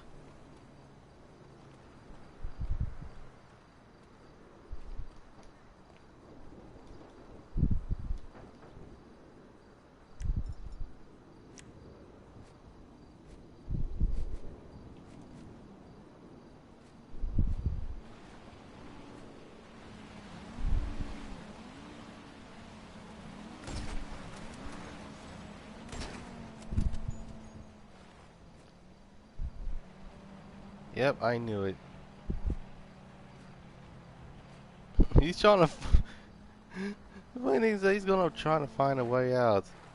The biggest problem, like their most biggest obstacle, is the fact that actually block the entire, block their way in and their way out.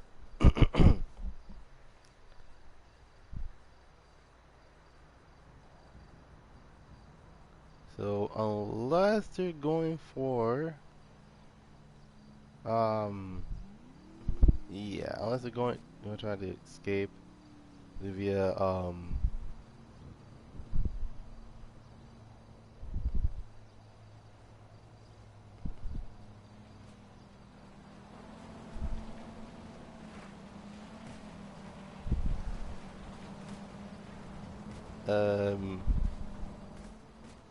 hmm.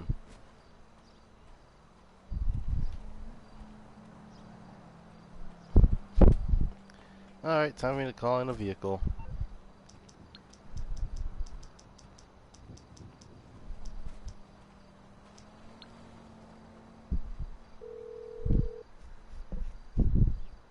You need something, huh? One of your rides? Let me know. Give me my night blade. I'll bring it by. Alright.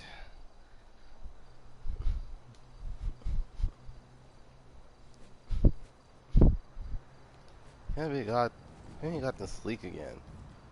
And I am actually indeed surprised that I haven't gotten the other version of the X8 Pro than just Future.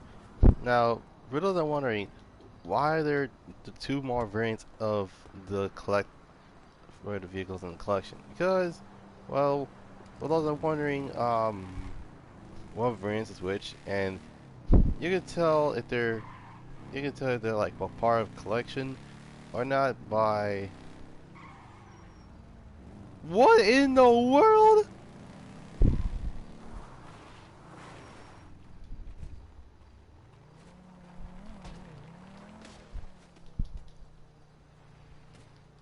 This freaking guy.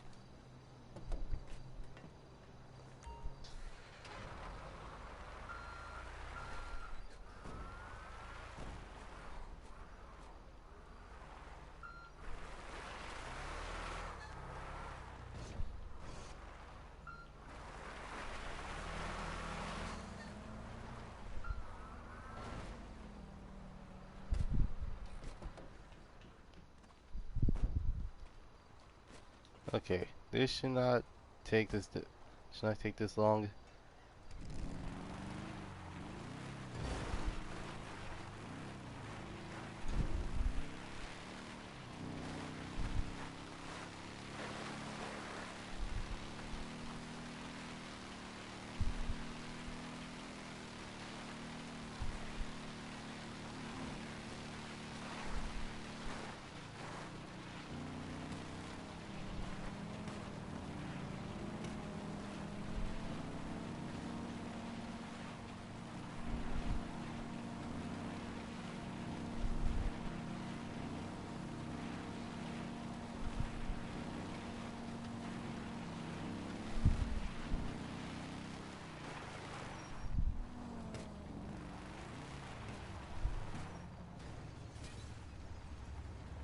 What?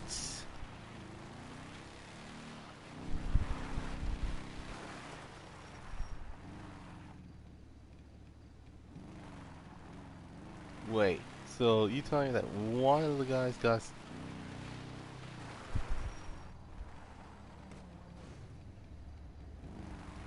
I knew it. They legit get stuck.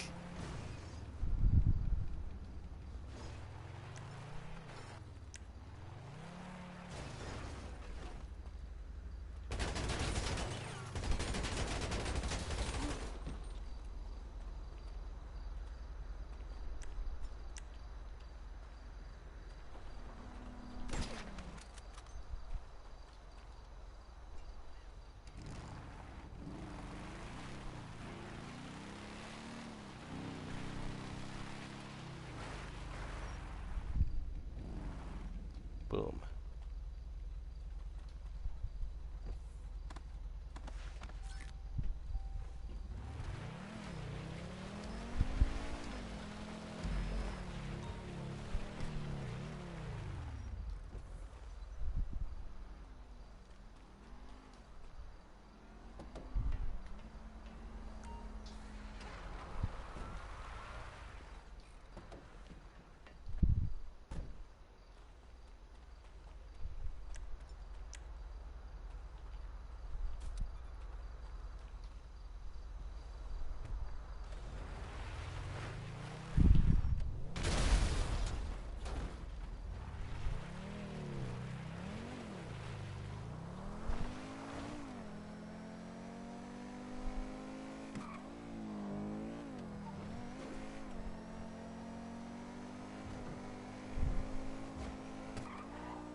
Alright.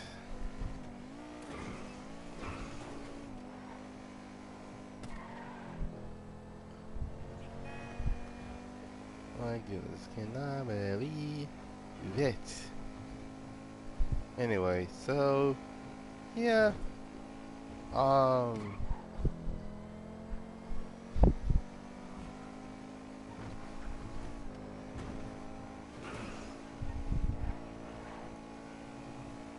Alright, don't worry,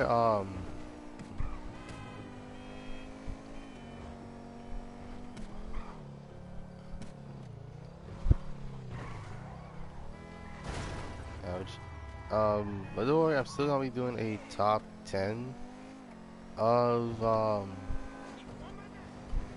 a topic that I want to do, and trust me, it is GTA related, so it's basically for like the car culture update that they can actually add, since there are now more expensive cars. So yeah, since the cars in this game got more expensive throughout the entirety of its lifespan. Okay, so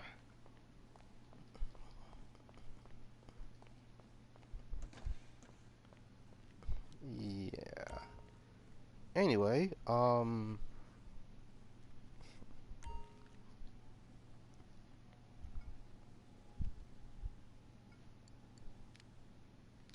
so yep, it's only 6 cars, and each car, for those that don't know, each car is for 20 minutes. But I'm going to be doing 3 today. I'm gonna do the 3. I'll do the other 3.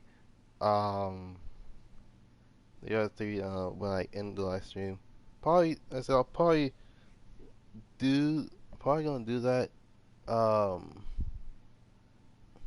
let's see.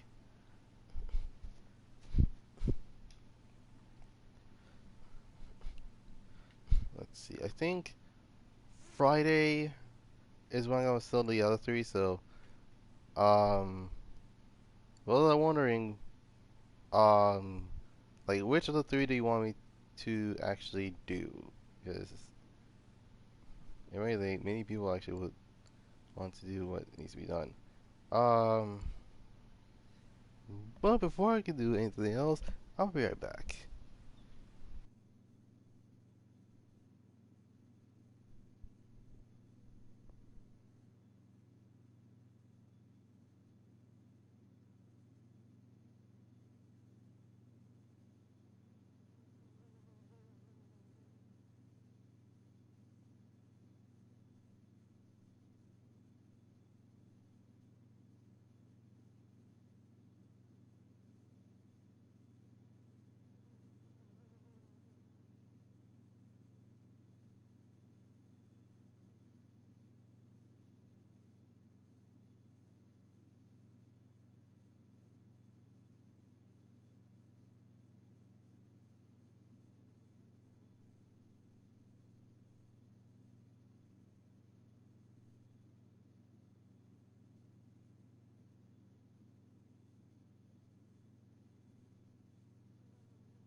I'm back. Let's see, is there any? Yeah, it's still some left, but.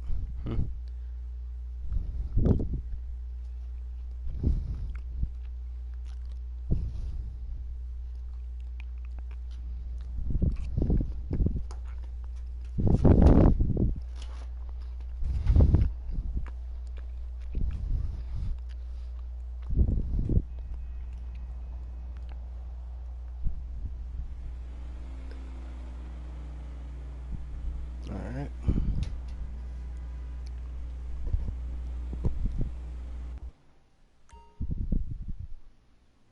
And oh my goodness. Good to see you, boss. Alright. Hi there. Let's see where everyone else is. Okay, so one's in a Sparrow, one's in its vehicle warehouse, and then the other one's literally just in the pause menu. Cool. Have a good day. Hello. How can I help you?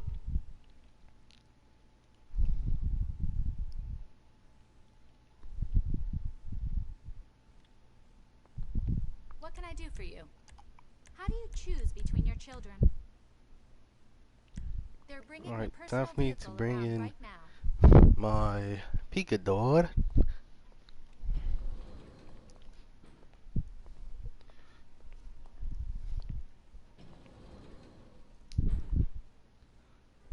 Don't worry. I've got things moving on that front. Michael, we really don't want to cut funding at this point. We're really close to putting the plan.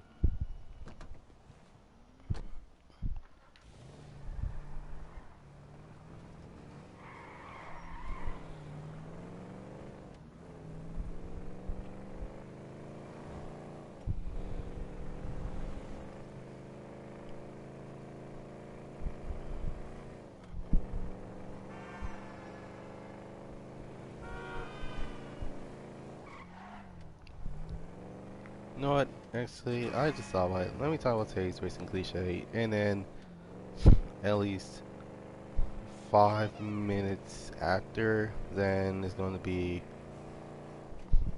Let's see, as long as I've done today's racing cliche within 5 minutes, not within 5 minutes, but more like if if I talk about what I want to talk about, I can actually do vehicle history. What can the best mechanic in Excuse LS me. do for you? 100% guaranteed. Alright. I actually want to change up the wheels for once.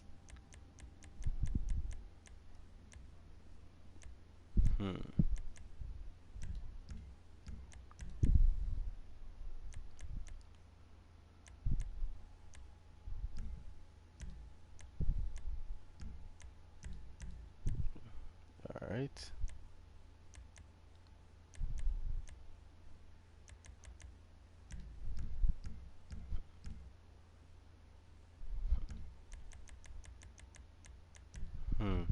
Alright. Um, so in terms of why, what I want to talk about today is, um,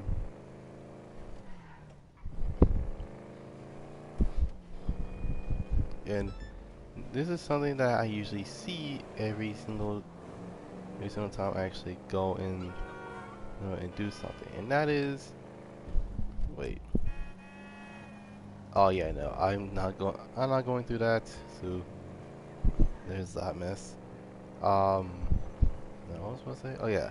So in terms of why I like doing race cliches, because well, actually is interesting. And not to mention, it's pretty much it has happened before. All right. So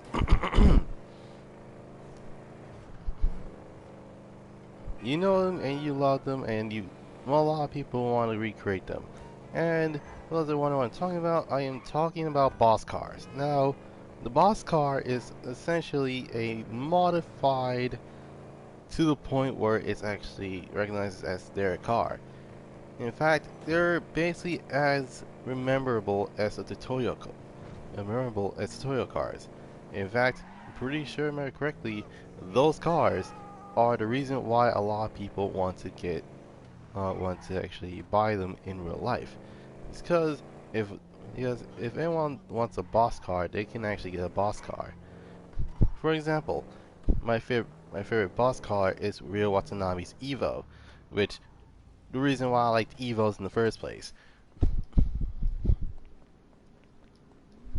And same goes to the Corvette, the CLK 500s. Actually, Kaze is the only reason why I liked the CLK platform in the first place. Um, so for those are wondering, okay, how do you recognize something as simple as a boss car? Well, it's quite simple, really. It's it's the fact that of all things, of all things, and above everything else, these type of vehicles are essentially the reason why we actually is above and above what on and above the only reason why we actually get cars like that in the first place. So for the most part, it's kind of like if if they were if we were it was the choice to be given, we would have gone No one's looking for that through through many objectives, including plate. Wouldn't recognize it.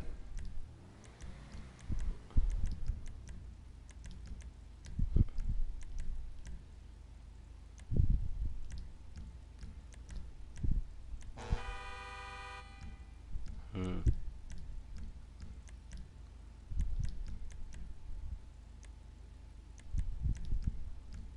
Not bad, you ask me.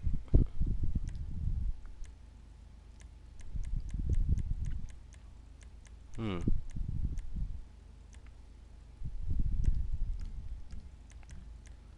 Cosmic Marks 2s.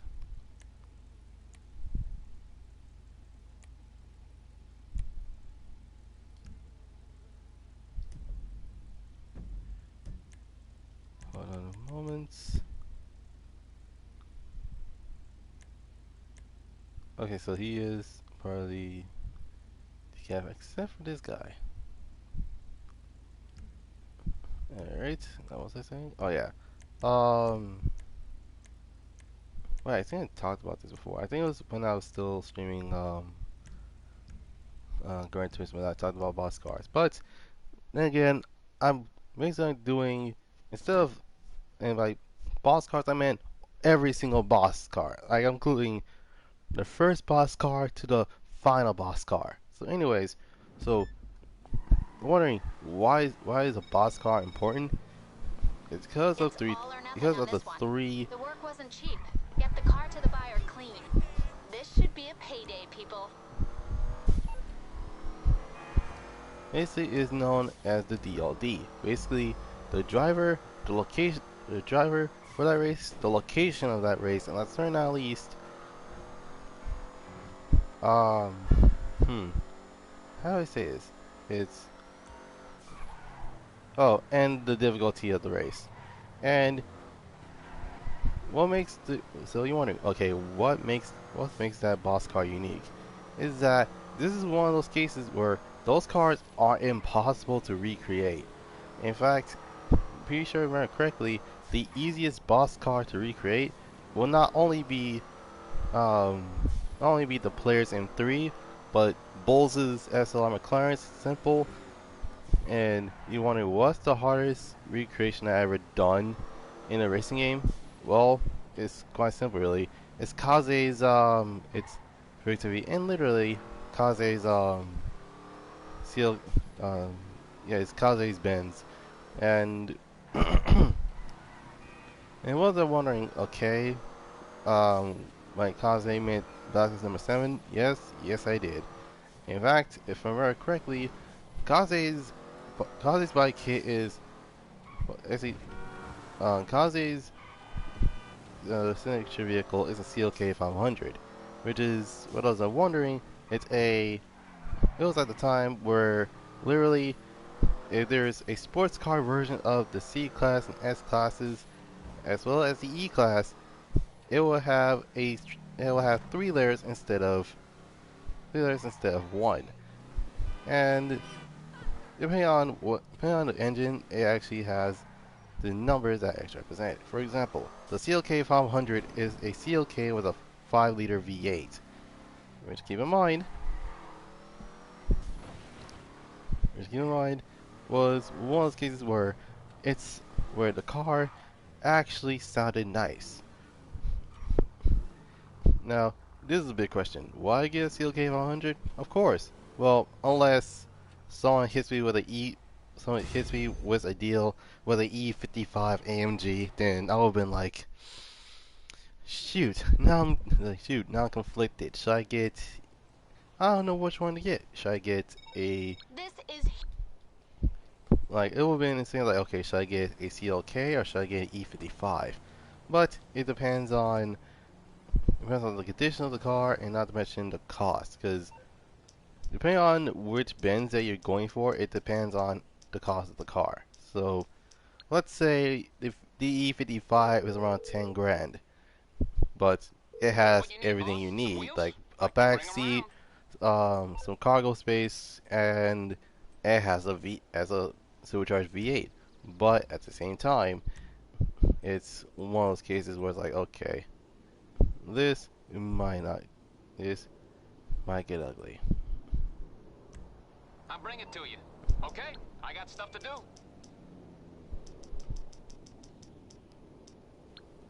Ay, ay. MMI, we expect the unexpected. Okay. Now what was I saying? Oh yeah. Um.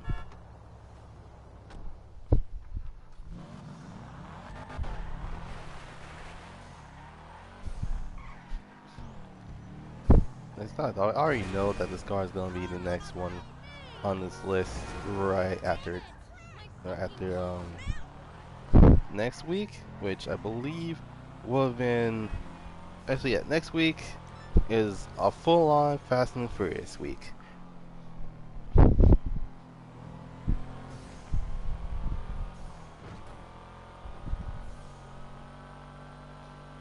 Now, um, in terms of what I want to actually talk about in terms of the Fast and the Furious, it actually seems interesting because I actually am interested in the newest movie. And I know you're thinking, but it's not a car movie anymore. I was like, well, it just depends on your opinion. And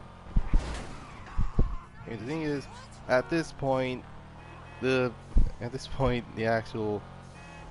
the actual thing about the thing about the actual what's it called? About the movies is literally the fact that they're figuratively and literally no long no longer racing cars. Now now it's legit heists and like heights. Let's see, heights. Yeah, can I speak today? Heists, jumping a car from building to building, you know, as well as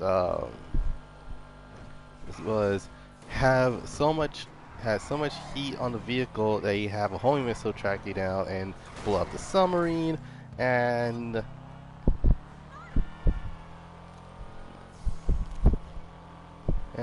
I think I'm missing something. Oh yeah, the fact that you can actually figuratively and literally um, get most of these things done while you're on your way to the actual meat. It's like, okay, cool. It's like, okay, we have a barbecue. Nice.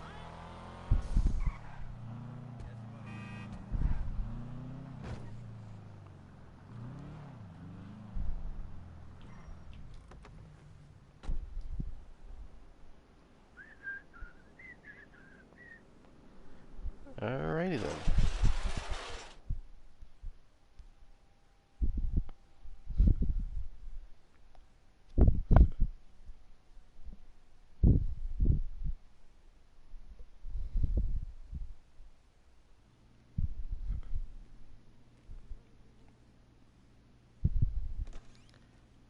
Alright.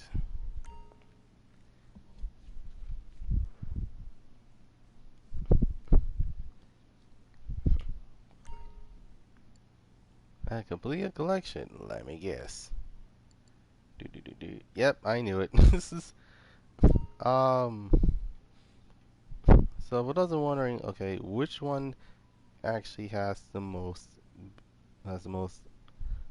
beneficial? Well, it's the uninsurable collector. Yeah, the uninsurable collector as well. Um, actually, I think that's the only one that actually has Oh, and wait, hold on. Actually, the one that actually costs 50,000 is literally hmm hmm.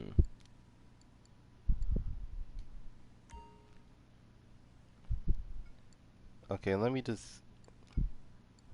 go by value.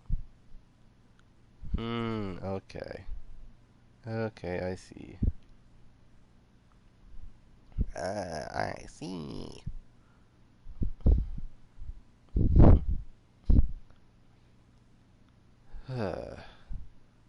Right. It's going to take a while. I know that for sure. Um.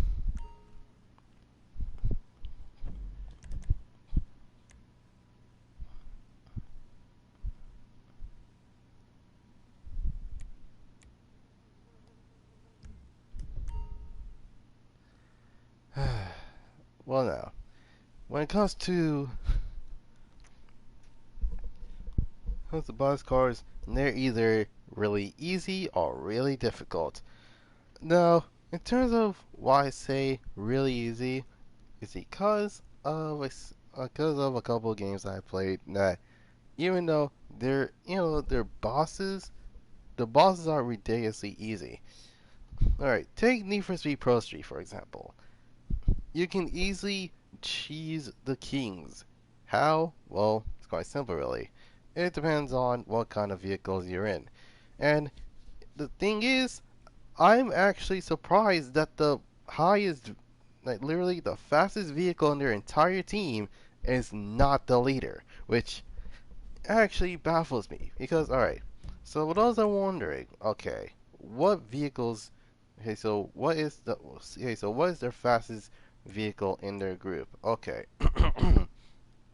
for the grip runners, it's the Porsche 911 GT, it's a Porsche 911 Turbo, which, keep in mind, was the fourth fastest 997 in the entire in its entire lineup, versus the GT3, the GT3 RS, and then the GT2.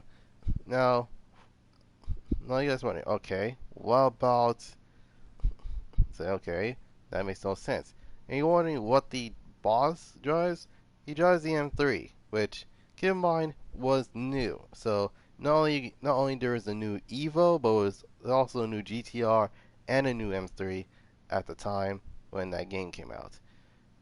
For those who are wondering, okay, what about Box Cut?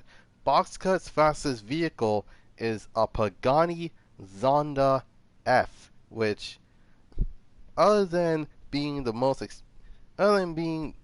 expensive car in the entirety of the game, costing around $749,000, which result of people trying their best to get one of the many free car tickets. And yeah, a lot of people literally buy this car because of how insane the car is. Now, you wondering what the boss drives? The boss drives the GTO, which, in my opinion, is not very fast. It's good at drag racing, but when it comes to the speed challenges, that's a problem. Okay, so you're wondering, okay, what about Atomix? Atomix is a mixed bag. Due to the fact that they're purposely built drag cars, and well, as I'm wondering what's their fastest member. The fastest member is literally an 805 GTO, which keep in mind this was In fact, this was not the 65. This is the L5, which meaning that the vehicle itself was based on the Vauxhall Monaro, a a European model version of it was a Vauxhall in Europe, and it was a Holden in Australia. So you're wondering, okay, what else is there? It's like, well, if you look at the vehicles correctly, you would know that the car itself is one of those cases where, okay, so you have the Pontiac GTO in the US, but each region had different versions of that platform.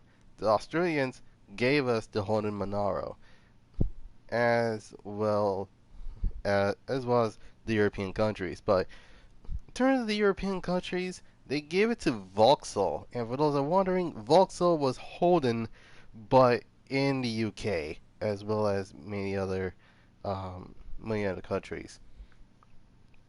But for us, it's actually quite simple. All you have to do is slap a split grill and put a Pontiac logo on it. Boom, you got yourself a Pontiac. Did it work though? Yeah. I mean, it kind of did, but at the same time, it didn't. And the reason is because of, well, vehicle recognition. And many people didn't realize that it was one of those cases. Wait, no, actually, before I change the subject, um, so for the most part, it's okay. So, all right. So, those that want to know, what do most people?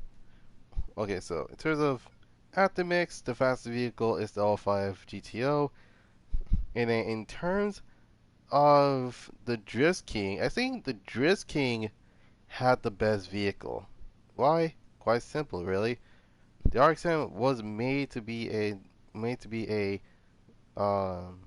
drifting machine, and fortunately, 3 out of the 4 members are in proper cars, except for the Camaro. Apparently, the Camaro was part of the team, which I don't know. That seems kind of a weird thing to do. Is actually get a '69 Camaro and then turn it into a drift car, but that actually happens before. And for those who are wondering, what kind of vehicle? Okay, so what about the Showdown King? The Showdown King actually has the best car, easily, except for being a drag car. Now you're wondering, okay, that makes no sense. Why do people don't want to drag race their Evo? Well, it's quite simple.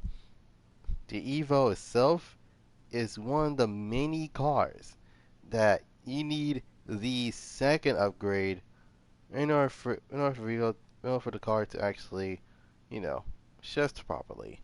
Because you're trying to fully upgrade it, meaning that we bought everything from engine to force induction to heck, even the brakes, tires, and NOS, and as well as aerodynamics, and you tune the car to be a drag car, aka 1,000 horsepower gang. But yeah. Um,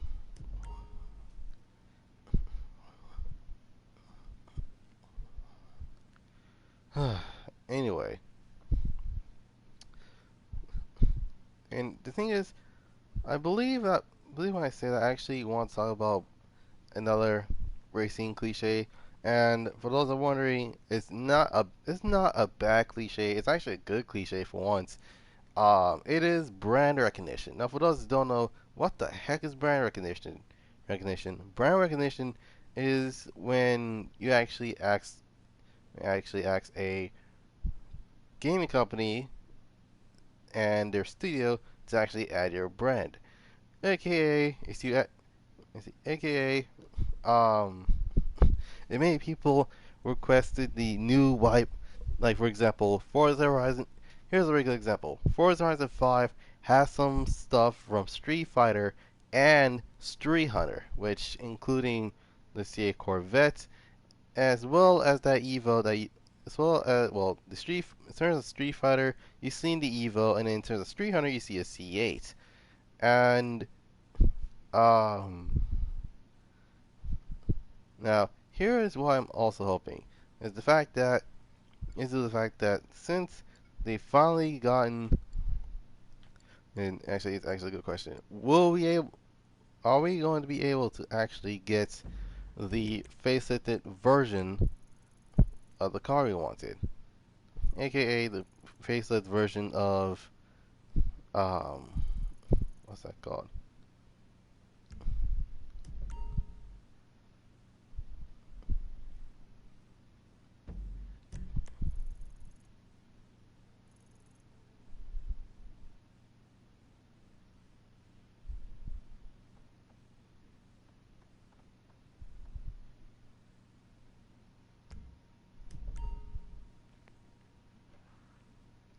Egg.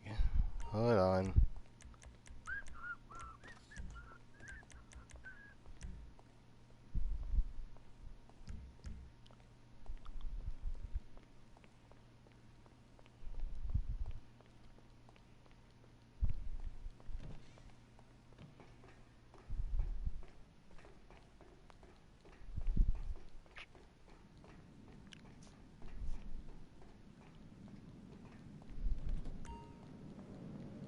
Let me fill up. I don't have. Well, it's not double money on cargoes, which is kind of odd due to the fact that since it's literally focused on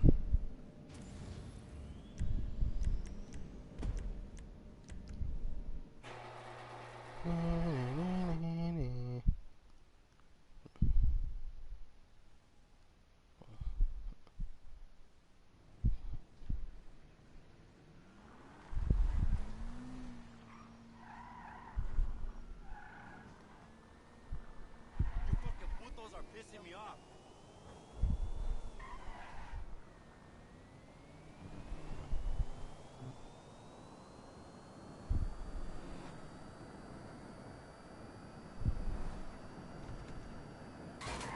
ow, ow.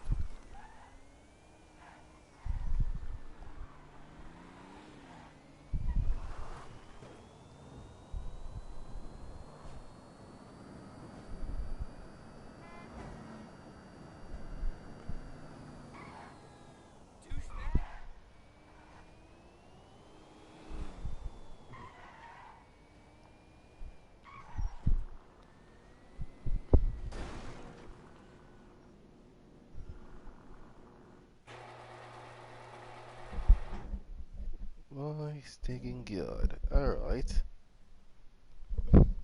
When it comes to brand recognition, there are like many people that actually want their favorite brands in racing games. For example, um, like sometimes they bring in new, actually sometimes they actually bring new wheel companies. For example, like for Need for Speed, it's 3SDM, and then they brought back a classic like BBS's, as well as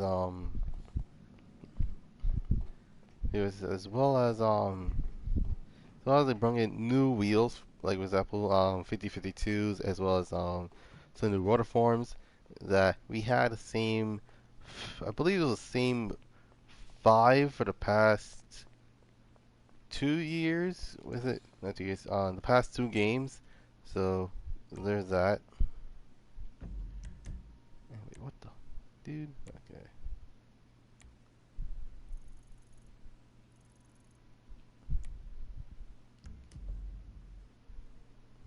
Hmm.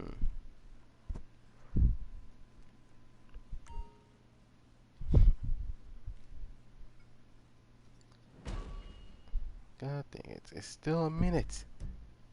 Ah.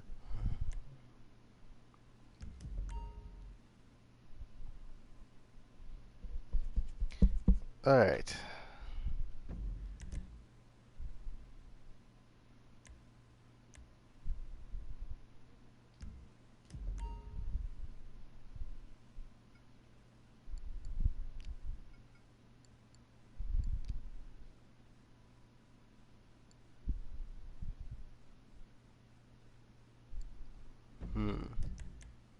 Okay.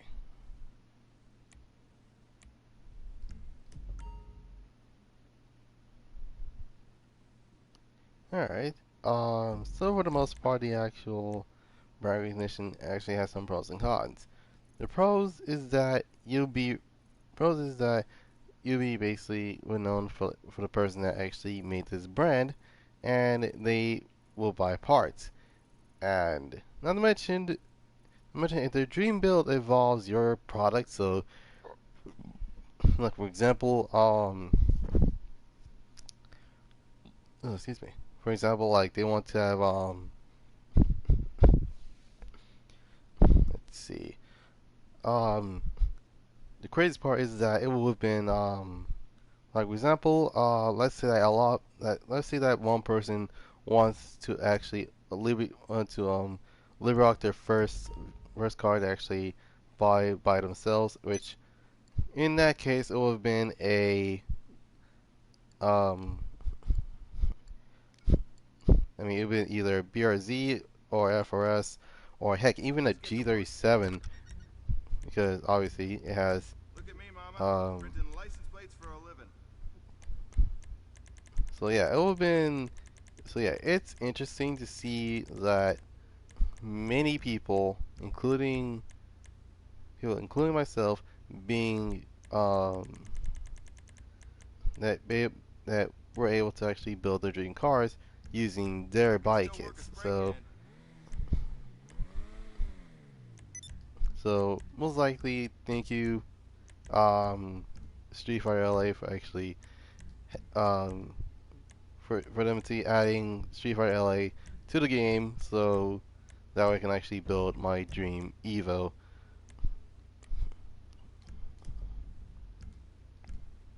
Looking good.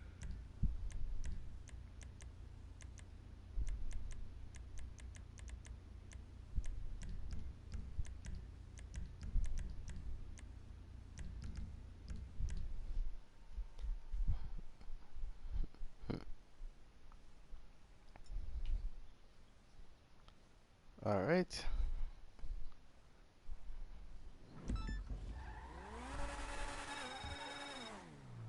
How about the tire Okay, smoke? All the right. work's been done. Take the car to the buyer and don't let another organization get in the way.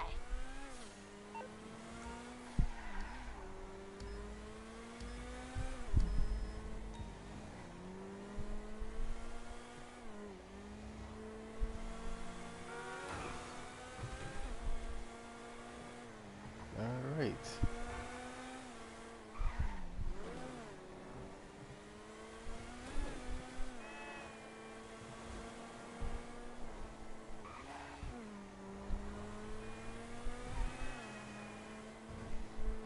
Uh-huh.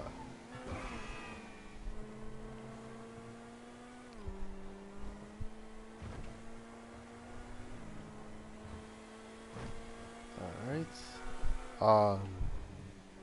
So yeah, um, the cons on the other hand is one of those things where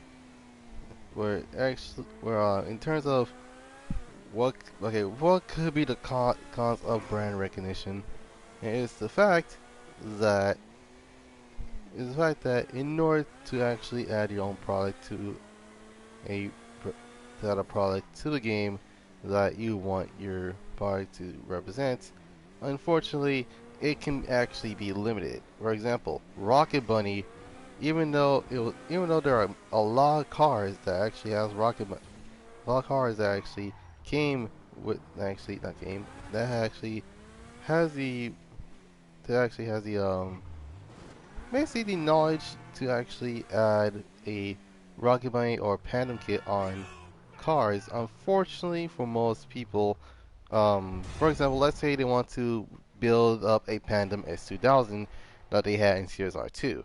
Unfortunately, since there's no Pandem in Need for Speed, they're stuck with going either Seawest or Voltex or heck even Circuit Garage for that matter, or actually heck even Jay's Racing, which keep in mind is an old school company that came out in the 2000s. It's one of those. So yeah.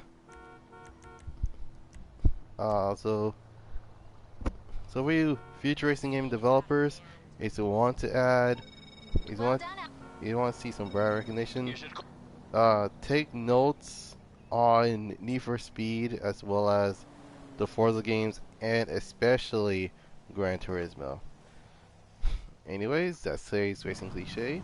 Um, so for the most part, I'm just gonna wait 5 minutes until I can actually do enough. If I can do on today's vehicle history.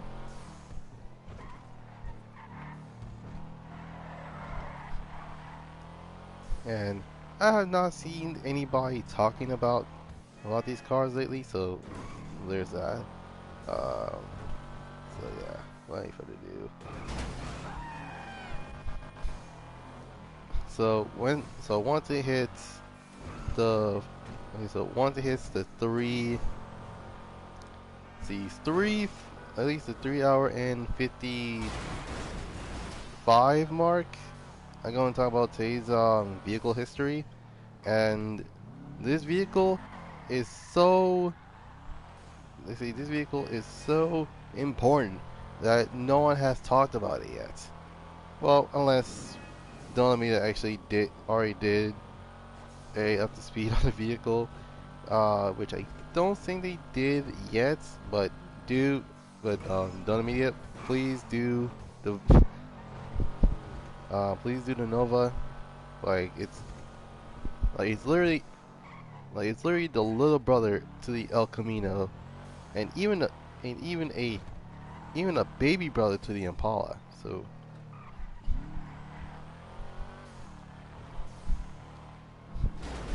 um, yeah, there's that.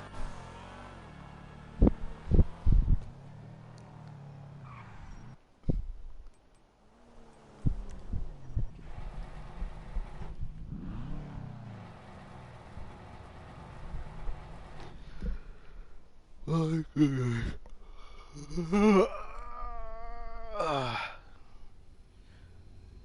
My goodness.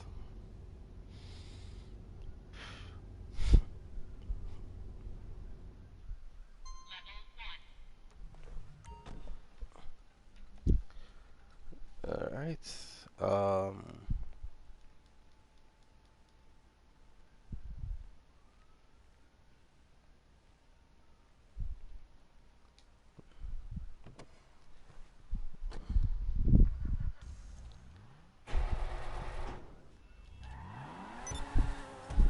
You know what? No, instead of 3 and 3, I'm gonna just go do them all because very nuts.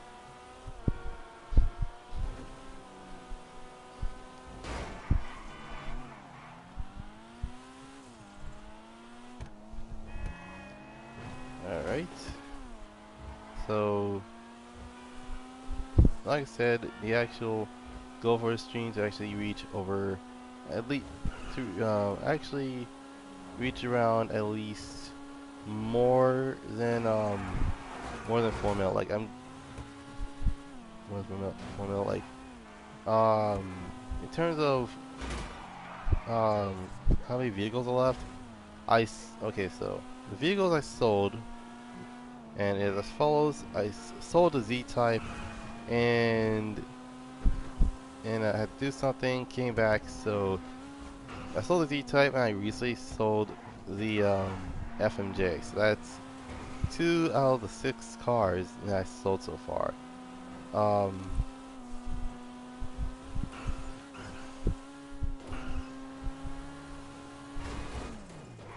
So literally, yeah, it's 2 out of 6 vehicles. And well, as I'm wondering, um,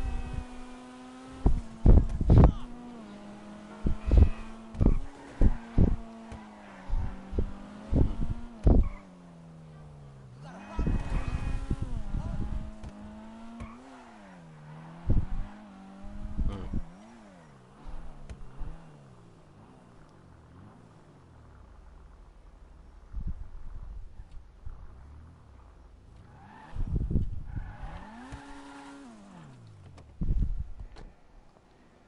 All right. So for the most part, is you have 6 cars that is double money RP, which is 40 per vehicle. So that's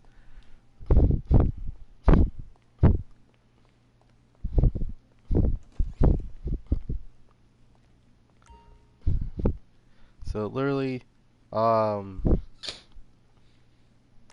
okay. Here's how I calculate this.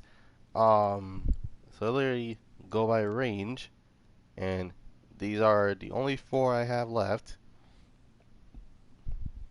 So I add.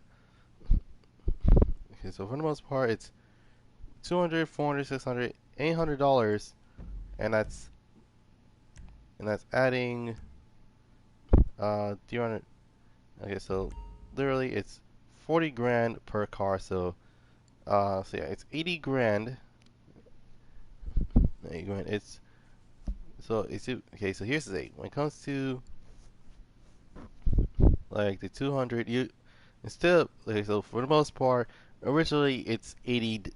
Originally it's 80 grand, but most people didn't realize that in order to actually make 100 grand, you have to spend 20 grand. So it's kind of like a win-win situation. Okay, so only 2 minutes left until today's vehicle history. All right. Okay, so it's 12 feet. All right, so only 12 minutes until okay, I think I know what to do. It's time for me to call it. Time for me to go in and I need to call in the terabyte. Wait, no, not terabyte. I actually need to do some not client jobs, but I need to do some missions. Not missions. VIP work. Yeah, that sounds about right. A vehicle work. Right. So anyways, time for me to grab the Civic. Actually, my slightly damaged Civic. Sorry about that. Okay.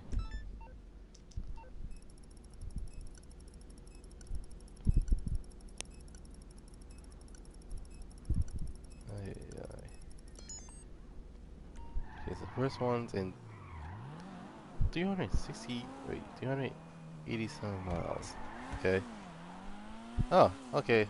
So it has been, so now 3 hours and 55 minutes. So today's vehicle history is literally the, it's literally the little brother to both the Impala and the Chevelle. And both cars are recognizable for many reasons. In fact, the Nova acts like the older brother to the Camaro. So, yeah, you already know what I'm gonna be talking about.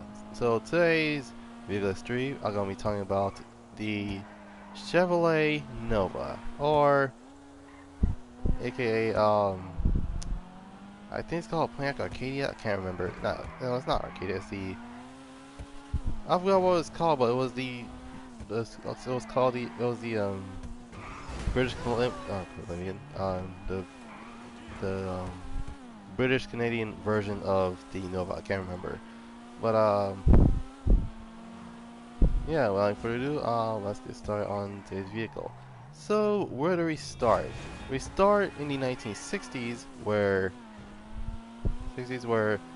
as for many Chevrolets, one car being a top brand, the top brand of the car literally that literally has something to do with, well, the actual vehicle itself, and thus the Nova was born. Anyways, the Nova was their subcompact car, or actually their uh, basically their small class vehicle, and literally when it comes to the Chevrolet lineup, they go by this. They have the answer to the 3 classes: the short wheelbase class, the mid class, and then the mid class and the full size class. basically, basically the Nova being a Nova is smaller than both the Chevelle and the ever-growing Impala. Anyway, the Nova. Okay, so the first Nova that came out was around on the early '60s when it was smaller than the Chevrolet. Well, it was smaller than the Chevrolet Impala. Basically, it's almost like a Chevrolet Impala, but the only difference is that it has a shorter wheelbase and it looked more muscular than its bigger counterpart, aka the Impala. And yeah, it was one of those cases where it's like, okay, let's see what can we do with the next generation. And then keep in mind, this was the 60s. And this was around 1964 and a half, where Ford actually built something that's one of those cases where it's like, okay, when in the world they managed to have time for that? And that is the birth of the Ford Mustang. Not only that it dumbfounded Chevrolet, but unfortunately, Ford just created a new class of category of car, and guess what? No one in America has something like that. Well, easy talk. Well, except for pointless, but that's besides the point. Anyways, the Chevy Nova was one of those cases where it actually has a chance to go up against the Ford Mustang. Unfortunately, their competitor, the Nova's competitor is Ferry and literally the Maverick. And yeah, when it comes to the smaller compact cars in the 1960s, or actually, yeah, in the early 60s, it's pretty much kind of like that. Anyways, 1967 was the 1969 was the end of the first generation and the beginning of the second generation. Now, in 1967, Chevy Nova was one of those cases where they legit redesigned the car, and now it has something known as the Coke bottle design. And let's just say that those cars looked good, especially when it comes to the colors they actually came with. I will legit have mine in black with white stripes. Anyways, oh right, I forgot about the next one. Okay. What was I saying? Oh yeah. So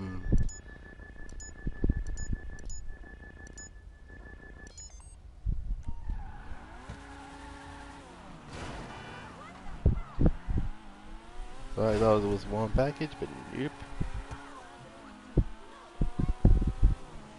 Um.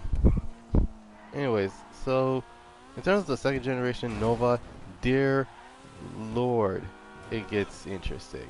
Wait, no, actually. Oh my God, I just thought about this. I think the first gen Novas came out in the 1950s. My mistake. So, sorry, let me rewind the entirety of the Nova. So basically, yeah, the first gen Novas was a 1950s thing, and then the second generations was the 60s thing. Well, early to mid 60s. Then we go into the third generation Novas, which was around from 1967 all the way to 1974, if I remember correctly. Wait, no, 1972. My mistake. Because in the 1970s, the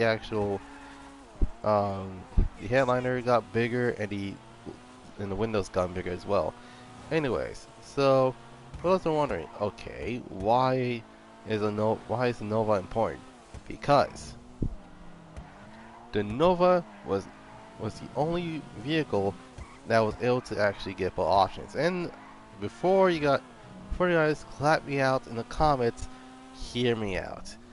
Okay, the 454 wasn't a was a race, not race.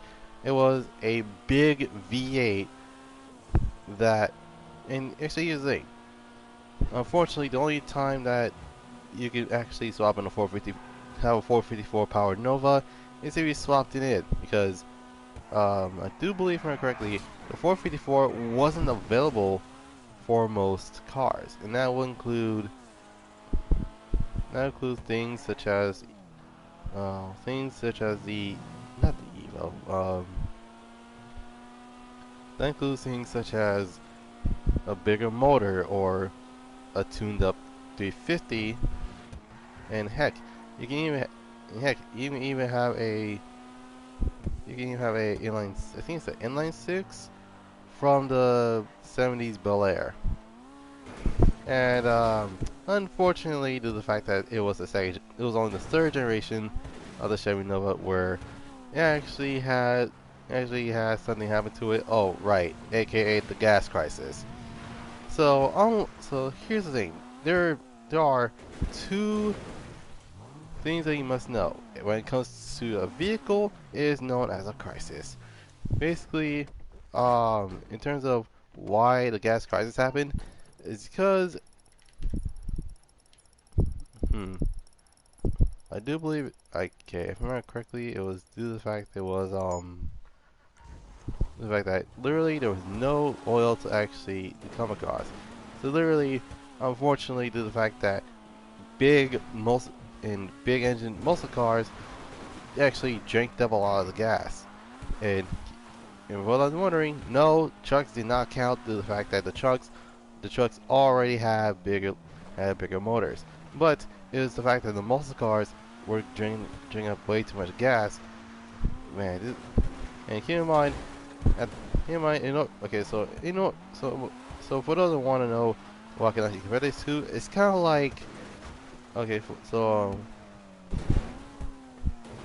in order to explain things, let me just say that it is one of the many cars that I know that actually had a option of a interesting motor. But the thing about it is the fact that for most people, it's kind of redundant. I mean, it's there, like, it's one of those cases where it's like, okay, why do we actually want these cars in the first place? Like, they just gonna drink up so much gas. Alright, so in order to explain this complex, it's kind of like everyone is driving around a Hummer H2. Those things drink up a lot of gas, and not to mention, gas prices keep, yes, not only that the gas prices keeps going up, but unfortunately due to the fact that regulations actually happen, and that including putting in a restricted plate on all engines, which decreased horsepower. And unfortunately for most people, they literally took that part off, and yeah, it's very interesting. Anyways, um, I believe the fourth gen. I think there was like 6 generations. Actually, I need to check. Um, let me just grab this last package, and that should be done. Alrighty then.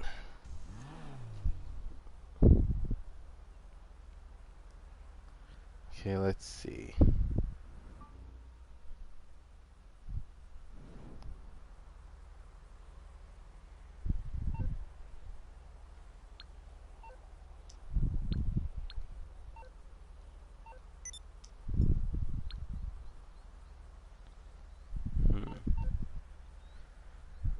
Okay, let's see.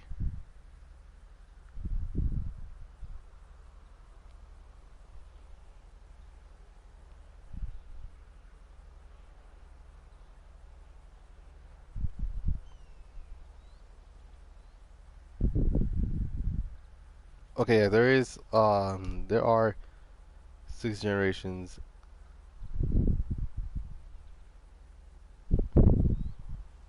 Is it a Nova?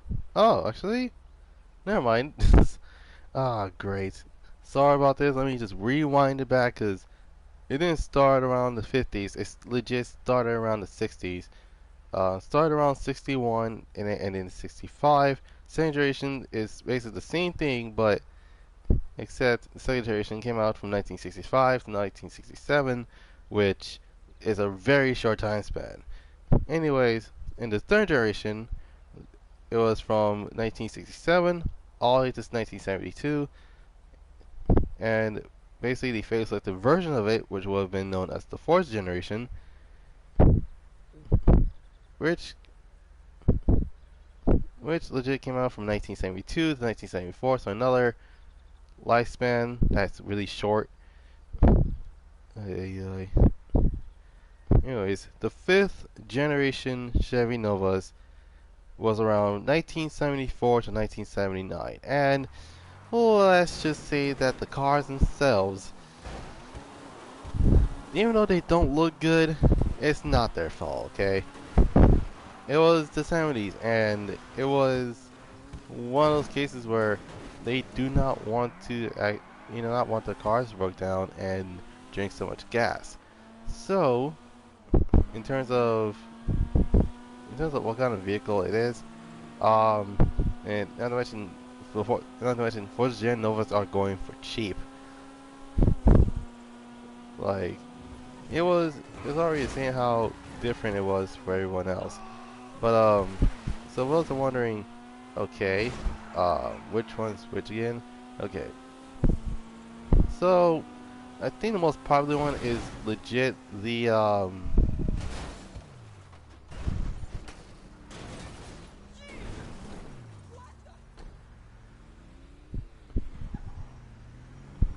God, that was a violent crash.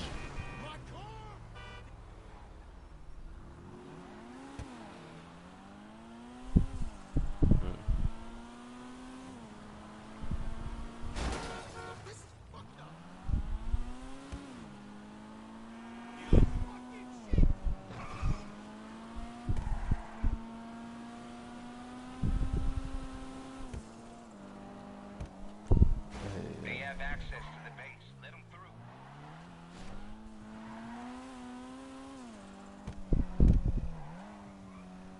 through. Alright, so yeah, I checked, and the 4th gens, even though they're not good-looking Novas, they're still important to the fact that when it comes to the fourth, because of the let's see, the 4th gen and 5th gen Novas, they're pretty insane.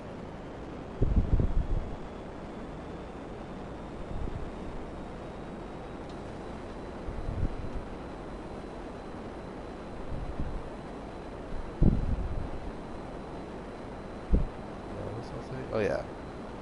Anyway, so the 5th gen Novas were, was it the 4th and 5th gen Novas are, wait no, wait, actually no, there are 4 generations, my mistake. So literally it went from 1974 all the way to 1979, and let's just say that they don't last very long. In fact, the 70s and 80s Novas are one of those cases where if you want to actually get a Nova, get a Nova. But don't expect yourself to find yourself a third generation or a second generation of the Chevy Nova, due to the fact that those cars are ridiculously expensive and they're always in high demand. So, yeah, it's pretty much one of those cases where it's like, okay, let's see if I can actually get through without, not angering my parents for getting themselves a Nova, but hey, what can you do?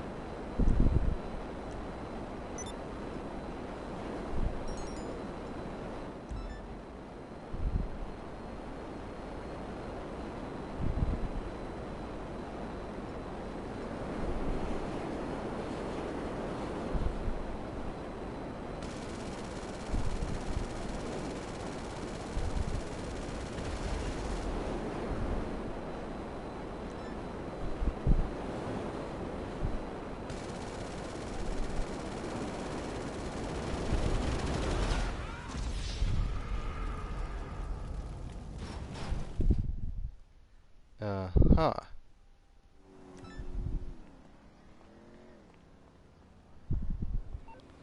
Alright, give me a moment. Alright. Anyways, so the cars What you need, boss? right, Some wheels? so I can bring 'em round. yeah, and it actually ended production around the 1980s when it comes to the Chevy Nova, and not to mention let's just say that the Novas let's just say the Novas were not as good as It's on the way. the late 70 Novas.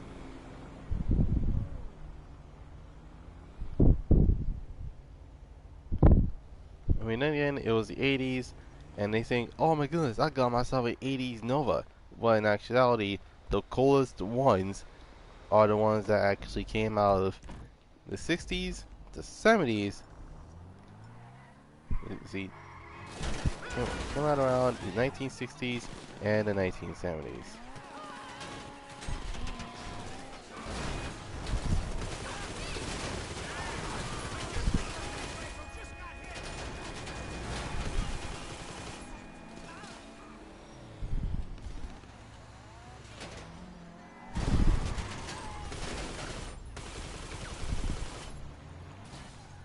Alright, now what was I? Oh yeah.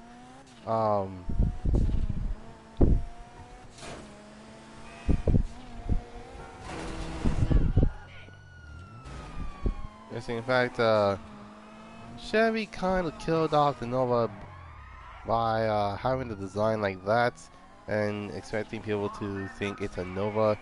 Unfortunately, it did not work out as people thought it did, because of one thing that is actually constant, and it's the fact that the car always has a V8, which that's what the last Nova didn't have.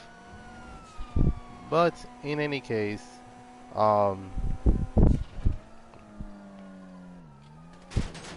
the Chevy Nova was one of no, here's the thing. The Chevy Nova was one of the most important Chevrolets that had come out of Detroit, and not only that it was a really cool compact car, but it also was good as a dragster. In fact, Danny Yenko, a guy that was from the guy that is from the U.S. of A, actually give us, excuse me, actually give us what's that called? They give us one of the two things that one of the many interesting versions of any Chevrolet ever, aka it was known as the Yenko. And the Yenko is one of those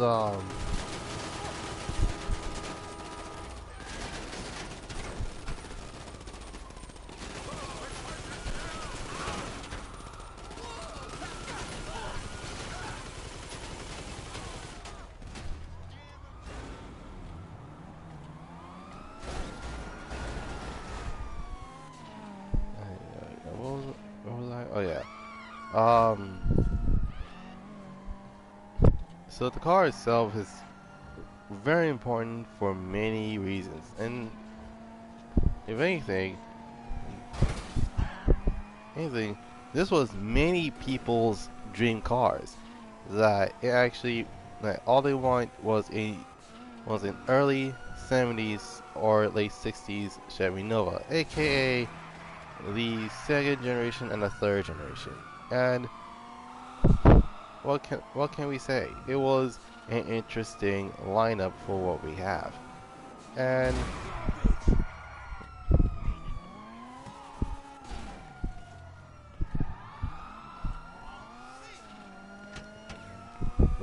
yeah, anyway, so wondering why people actually like Nova is because of not only it has a sleek design, but a lot of people drag race these cars. In fact, most people even, well, it's actually insane because this car was also in movies. Yeah, that's right. That's right. In many cases, no one knows what that muscle car was back in the 2000s, or heck, even the 2010s. And most people are wondering, that a Nova? I was like, wait, what kind of car is that? I was like, wait, it looks so old, but I never seen it before. And surprise, surprise, it's a Chevy Nova. Alright.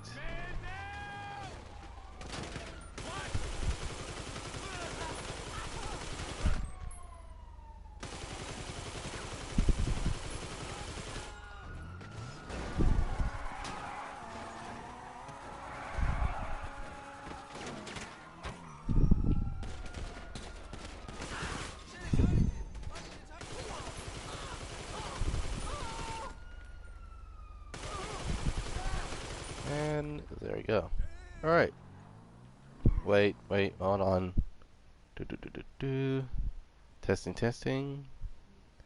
Ah, great. Hold on. Testing, testing. Okay, there we go. Alright.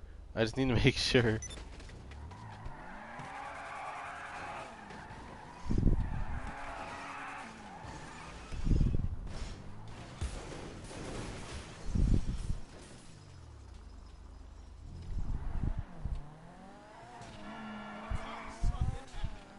Um, in any case, the car itself is actually one of the most iconic Chevrolets that's ever come across in Detroit.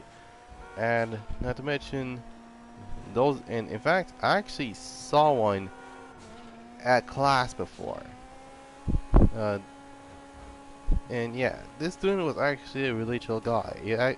Chill guy. He actually has a 350 motor under the engine instead of the 454 because for many people, most people was actually for most people that owned Novas, they would swapped it. It would have gone it with the 454 motor. But keep in mind that 454 is a 7.4 liter V8 versus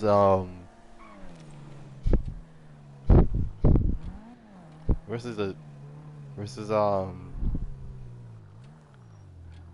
let's see, if I remember correctly, it was the 350's 5.7. In any case, that is the vehicle history of the Chevy Nova.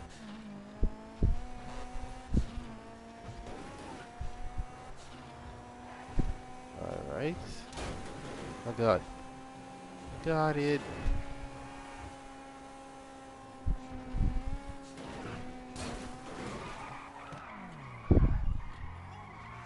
Alright. It's time for me to actually deliver the final car.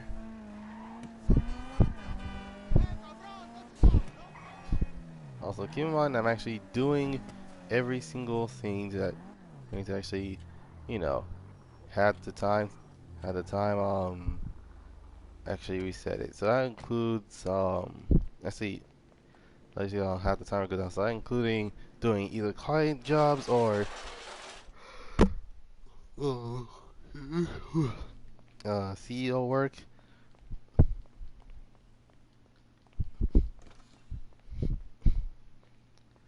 But here's what I'm thinking. You can actually make some serious cash with this. So okay, look. So for the most part, it looks like wait, actually, let me get my calculator out real quick.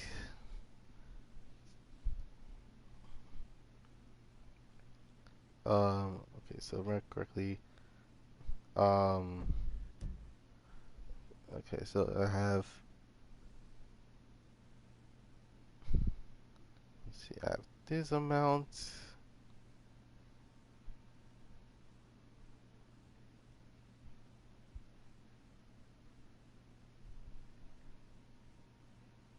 Okay, adding.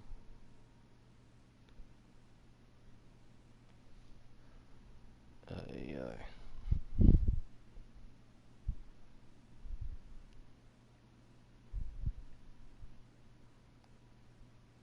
Two.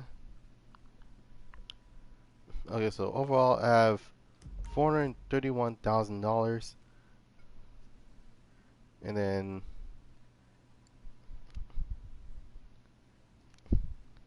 is it going by the double money for all four all four cars. So that's plus 800,000, which unfortunately is not the goal that I want to go for, but it should be fine. But yeah, unfortunately, due to the fact that Okay, what is let's that? get This is ready gonna to be the last vehicle to sell um within the live stream. personal DMV.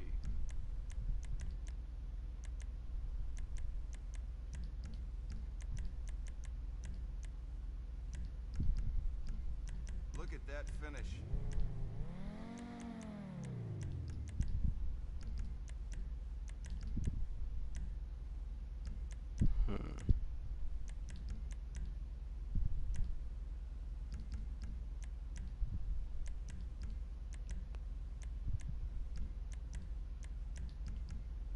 Not bad, you ask me. All right.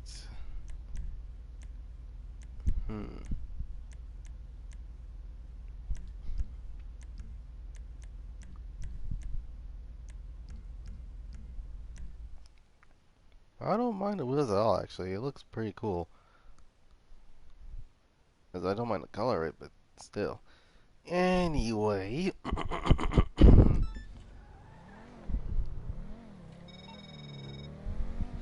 It's all or nothing on this one.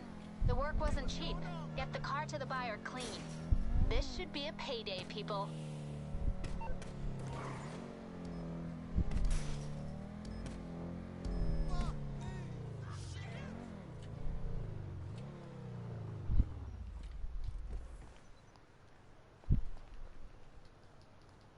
Oh, great. Your mother should have swallowed you.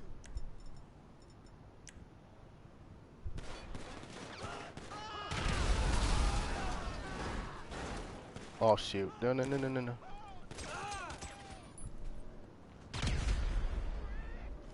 Okay, I meant to throw that.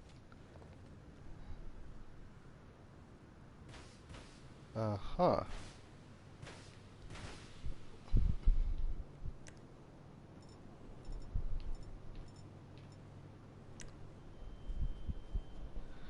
Okay, let's just make sure that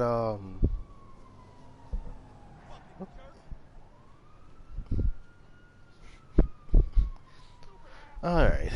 Now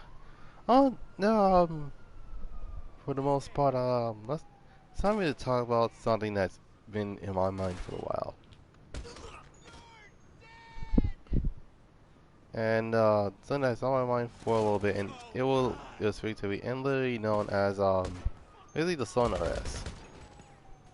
Actually, the Sun lineup in general. Anyway, so for those who are wondering what that car is based on, it's a different amount of cars, but there is one vehicle that I do not see in the Sun RS or any Sun entirely. I see in the Sun Classic, yeah, but I don't really see it. I don't see a Subaru.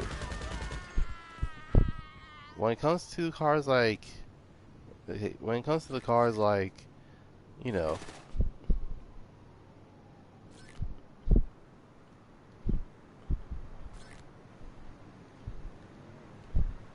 yeah, when it comes to the cars themselves, the Sun, I can see a, yeah, I see the entire yellow Lexus with the taillights of an Evo. I can see that.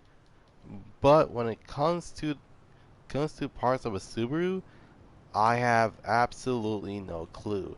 And for those about to call me a not that gonna tell me I'm not a true car guy, unfortunately I just don't see it. I see a Sultan. Let's see. I see a Lexus IS 300, aka the Toyota Tezza.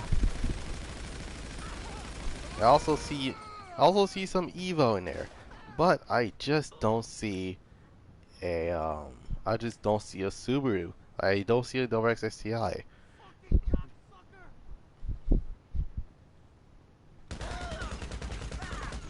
And the only vehicle the only vehicle I can see it in is the RS. But the RS is based off of a competition version of the Lexus IS300, as well as the Mitsubishi Mirage, which, wasn't wondering, it was a two-door Evo.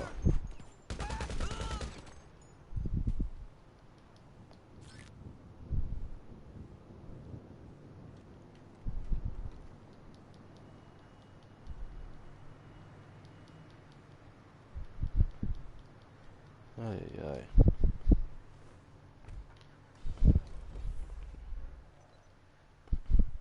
But the only thing that is super related is the engine note. That's basically about it.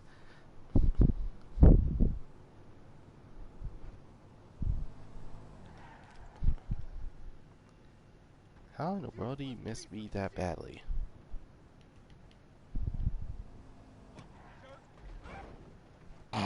Okay, for some reason they don't know how to drive.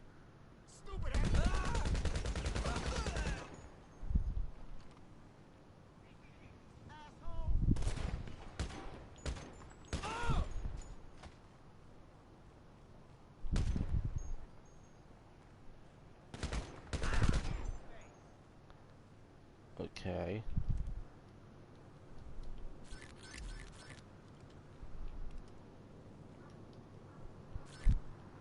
Okay, this is weird because there's apparently there's one person that's always missing, and that is the guys with the yellow jackets.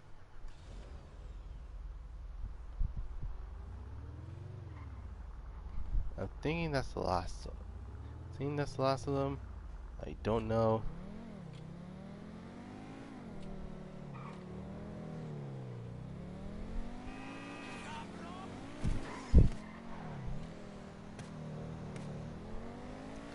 Aha! Got it. All right.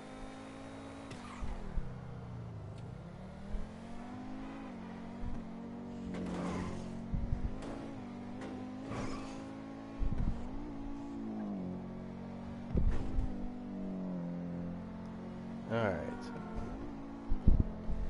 Now, okay, so if you actually know what the song, okay, so for those I see a Subaru in a song, please let me know, because I don't know I don't know how how they got Subaru in the Sultan the whole time, because I really don't know. Like, I seriously do not know. So, in terms of the car culture update for GTA, before we can actually, like once it's out, I'm hoping that they also come with a couple of fixes. For example, I hope they actually fix the Z-type in terms of in the for the La Mesa location, because apparently that car is cursed. And for those that wonder what I'm talking about the fact that the car itself gets stuck in the La Mesa gates.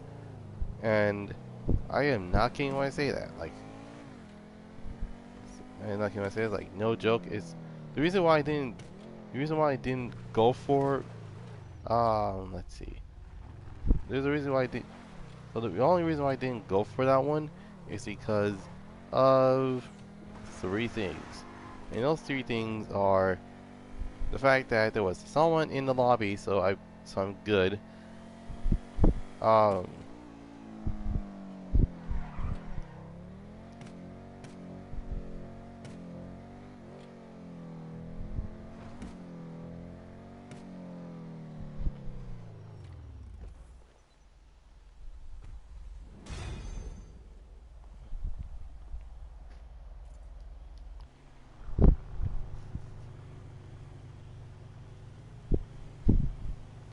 I just brought them a metals colored car.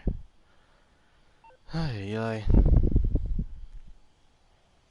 It's time for me to actually call in the vehicle.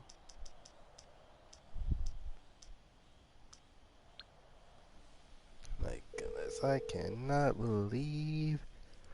You calling for some wheels? I'm Johnny on the spot. I'll hook you up. I'll get there as I soon haven't as I done this can. car in a while. This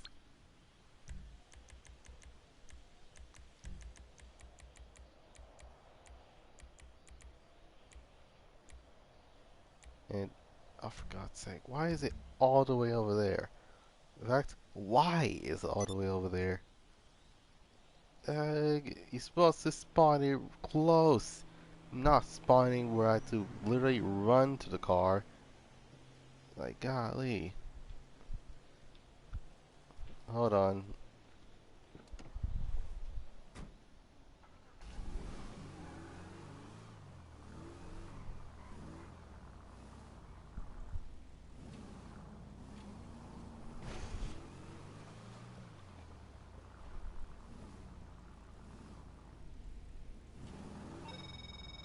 Juice. Ay, ay, ay.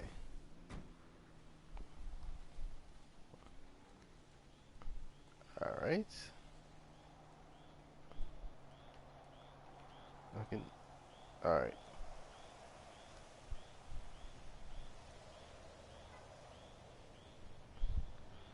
Alright.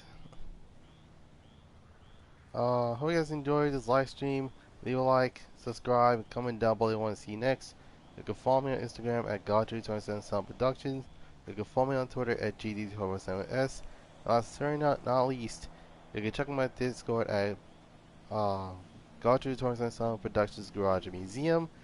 And last but certainly not least, is you're planning on joining me on the 50th anniversary, the 50th episode of my live streams, please be sure to actually sign up because for the most part, that's easy. And here's the thing: is you join in, you will know what to do, and you won't have to actually complain on what's going on. In any case, the cars, anyways,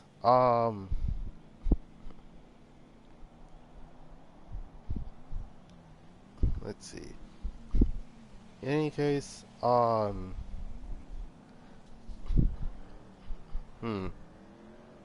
I still do remember now.